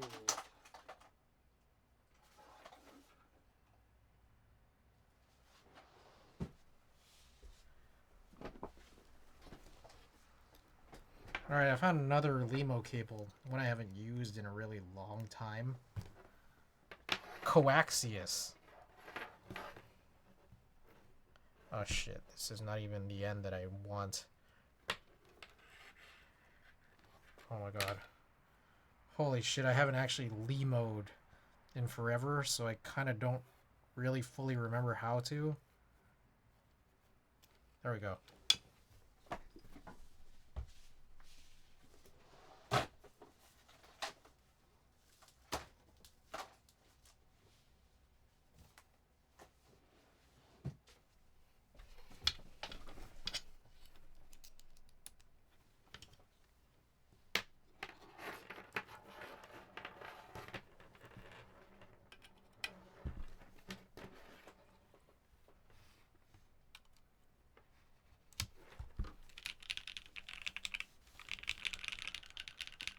Okay, I don't think this USB hub works. Unless I didn't... Oh, did I not plug it in? Holy fuck. Did I have to plug it in? I thought they connected to each other. Like, there's a daughter board that takes both of them in. And then that one daughter board connects to the PCB. As I understand.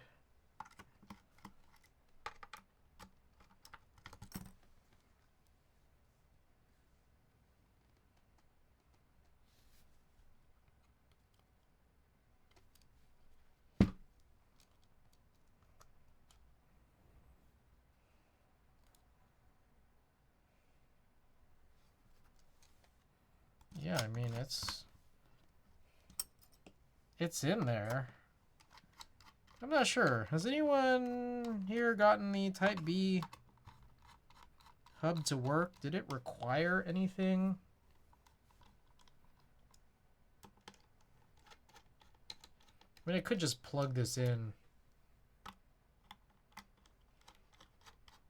into my machine.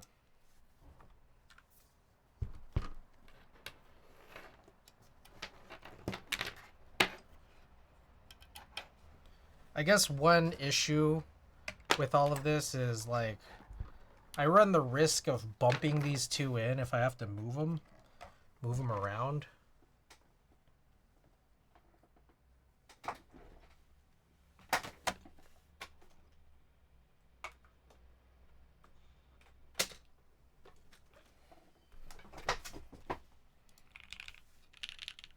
Okay, so this works. Okay. Let's try this out real quick.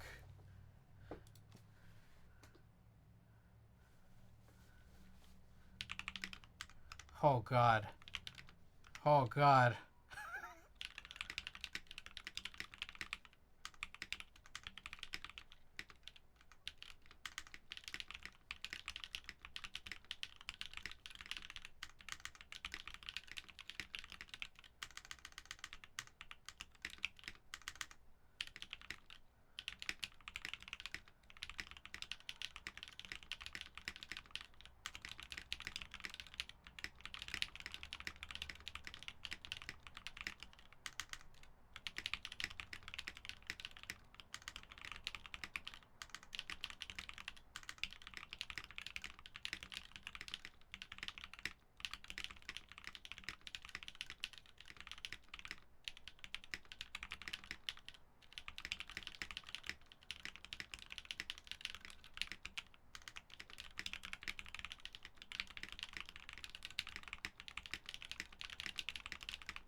Okay, this is really hard.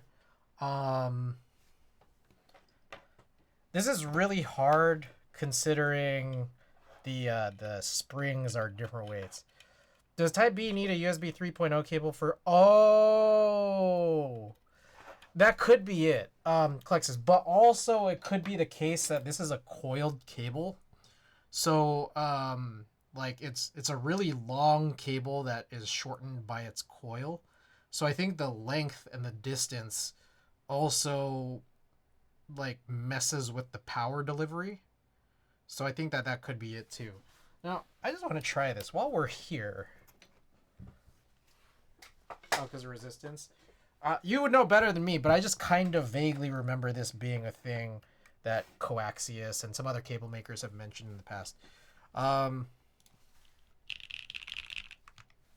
shit. All right, let's try this. I don't remember what are these springs? What are these switches? I just built this last night.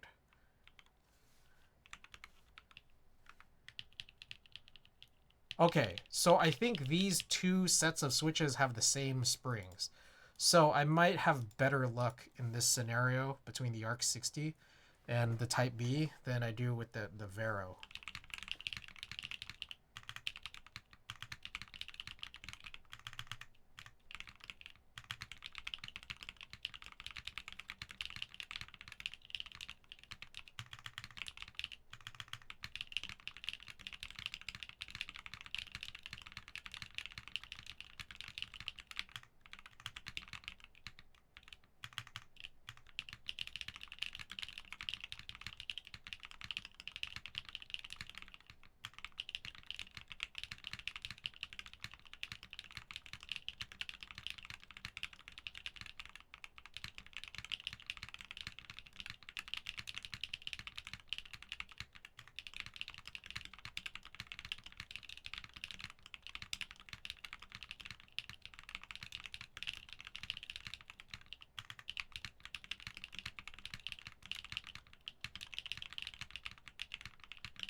It's like a really white. Yeah, it is. It really is. This is kind of fun, but it's a little hard. It's a little hard because I'm used to. I don't know. It's not like my hands mess with each other or anything. But like they're comfortable being around each other. You know.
Try splaying inwards rather than outwards. Oh, yeah. Let's try that. I'm just worried about like getting them too close because they're gonna touch each other. Oh, I don't know about this. Hold on. Oh, Jesus, I feel like this is worse. Maybe too. It's too much.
Yeah, it's a little bit better, but yeah, it's pretty far. I think that's kind of why I liked it like this, just because I could get them kind of closer to each other. It's pretty fun though.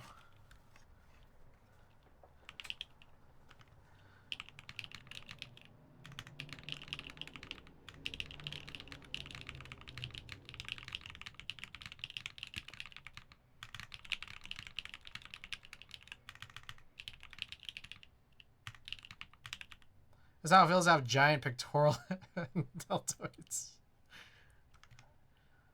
I don't know if Randy, are you still here? Randy, would you do this? Would this help you?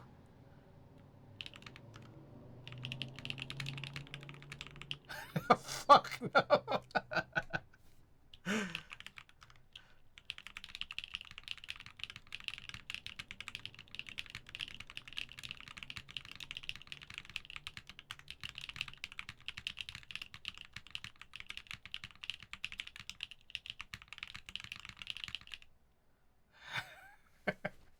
Okay, well, those are the builds. I think we have to rebuild this. There's too many weird things about this. I think so the Technoviolets are a long pole and it's like a lighter spring. So I think that's kind of a little bit of an issue. So I think these have to have their spring swap too, honestly. And maybe those 63.5s might be better served in a like a short pull switch, if at all. I don't know. Sick Alice, bro. And then on top of that, there's like that issue with the R anyways, so I'm gonna have to add this build to the end. Let's go to calendar here. Stream build vero v1.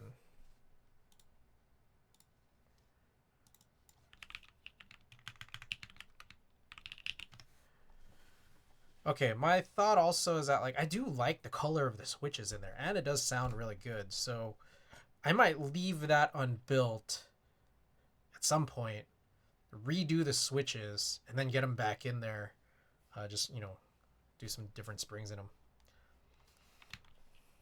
Oh, you know what's weird?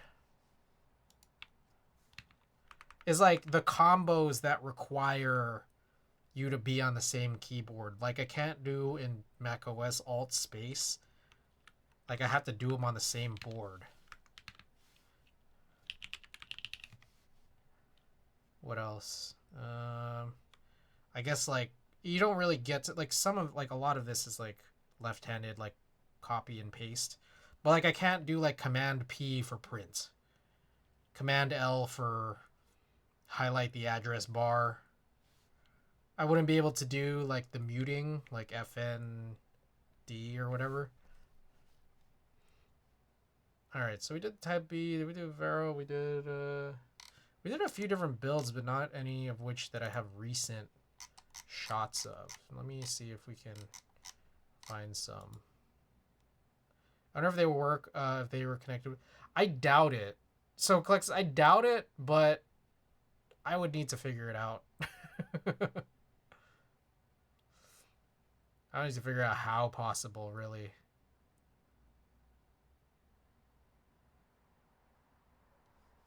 Yeah. Okay. Let me see if I can find some board we can print, or just some picture.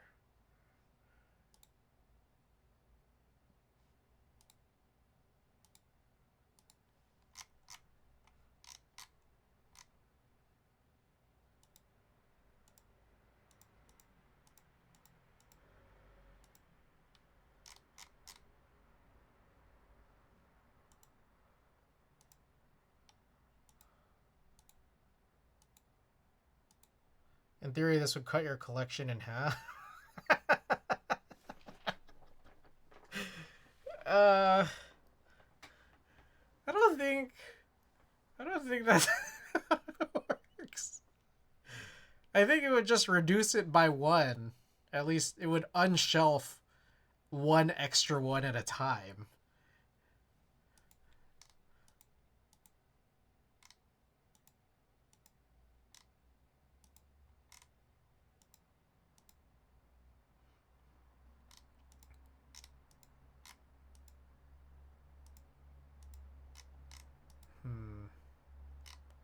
Wait, that was weird.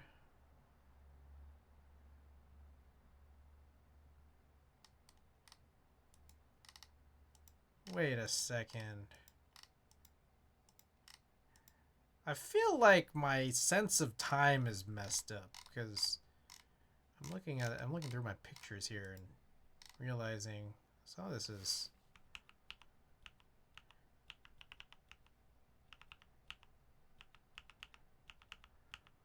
the order in which this stuff happened. I don't really recall. All right, I've found a bunch of pictures from when I was in the Philippines last May. Oh, this cat's pretty lit.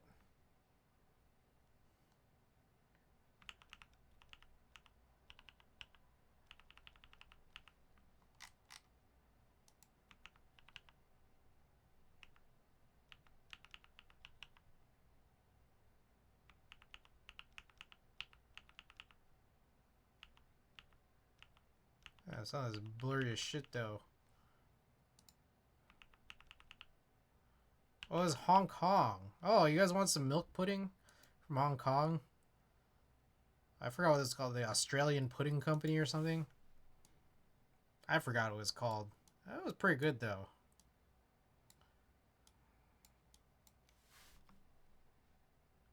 I don't know what this thing is though. Oh, I think I was sitting next to someone. Imagine buying two sets of keyboards and keycaps so they both match, and then you got to do like 120 switches. Do I have two sets? I have Striker 1 and 2, but they look different from each other. Alter 1 and 2, again, look different from each other. What else is there? I have... what was it? Like Moto 2 and Moto 2 Mist. I have multiple Dolces, actually. Just from over the years.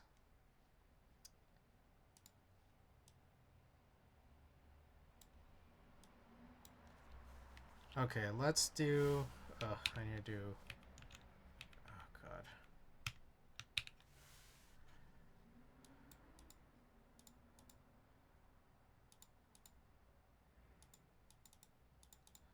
I gotta make some adjustments to these colors here. But I think we're gonna go with this milk pudding. Anybody here like milk pudding? Any milk pudding fans?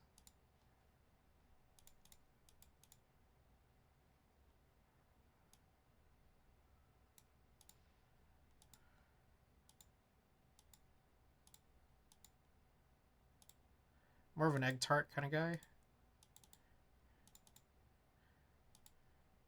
Fair, fair.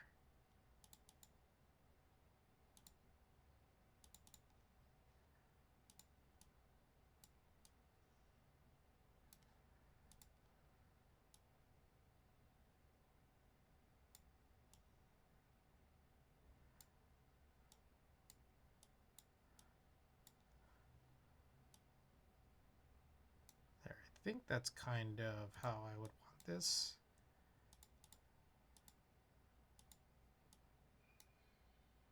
Ooh, maybe that crystal. That crystal looks good.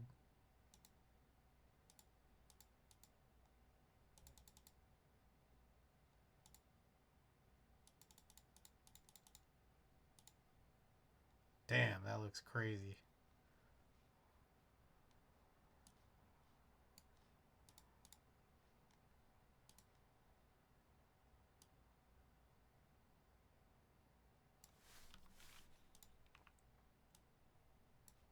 Let's clean out some of this dust and we'll get this print going.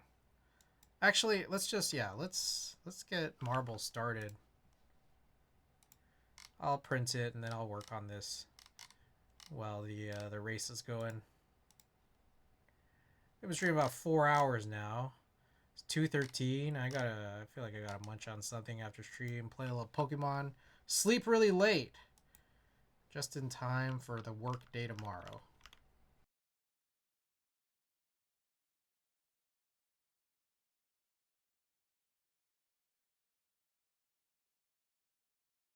You might have to choose who we raid. Meanwhile, Koala, let us know which sticker you'd like. Remember, this is B stock. Everything Gone Wild is my actual name. Xing Xing isn't my... Oh, I didn't know that. That CG Boy is your full name. Close. Tim Keyless. Tim Keyless, first name, last name. Is that Parappa? Parappa? Wait, what are we looking at?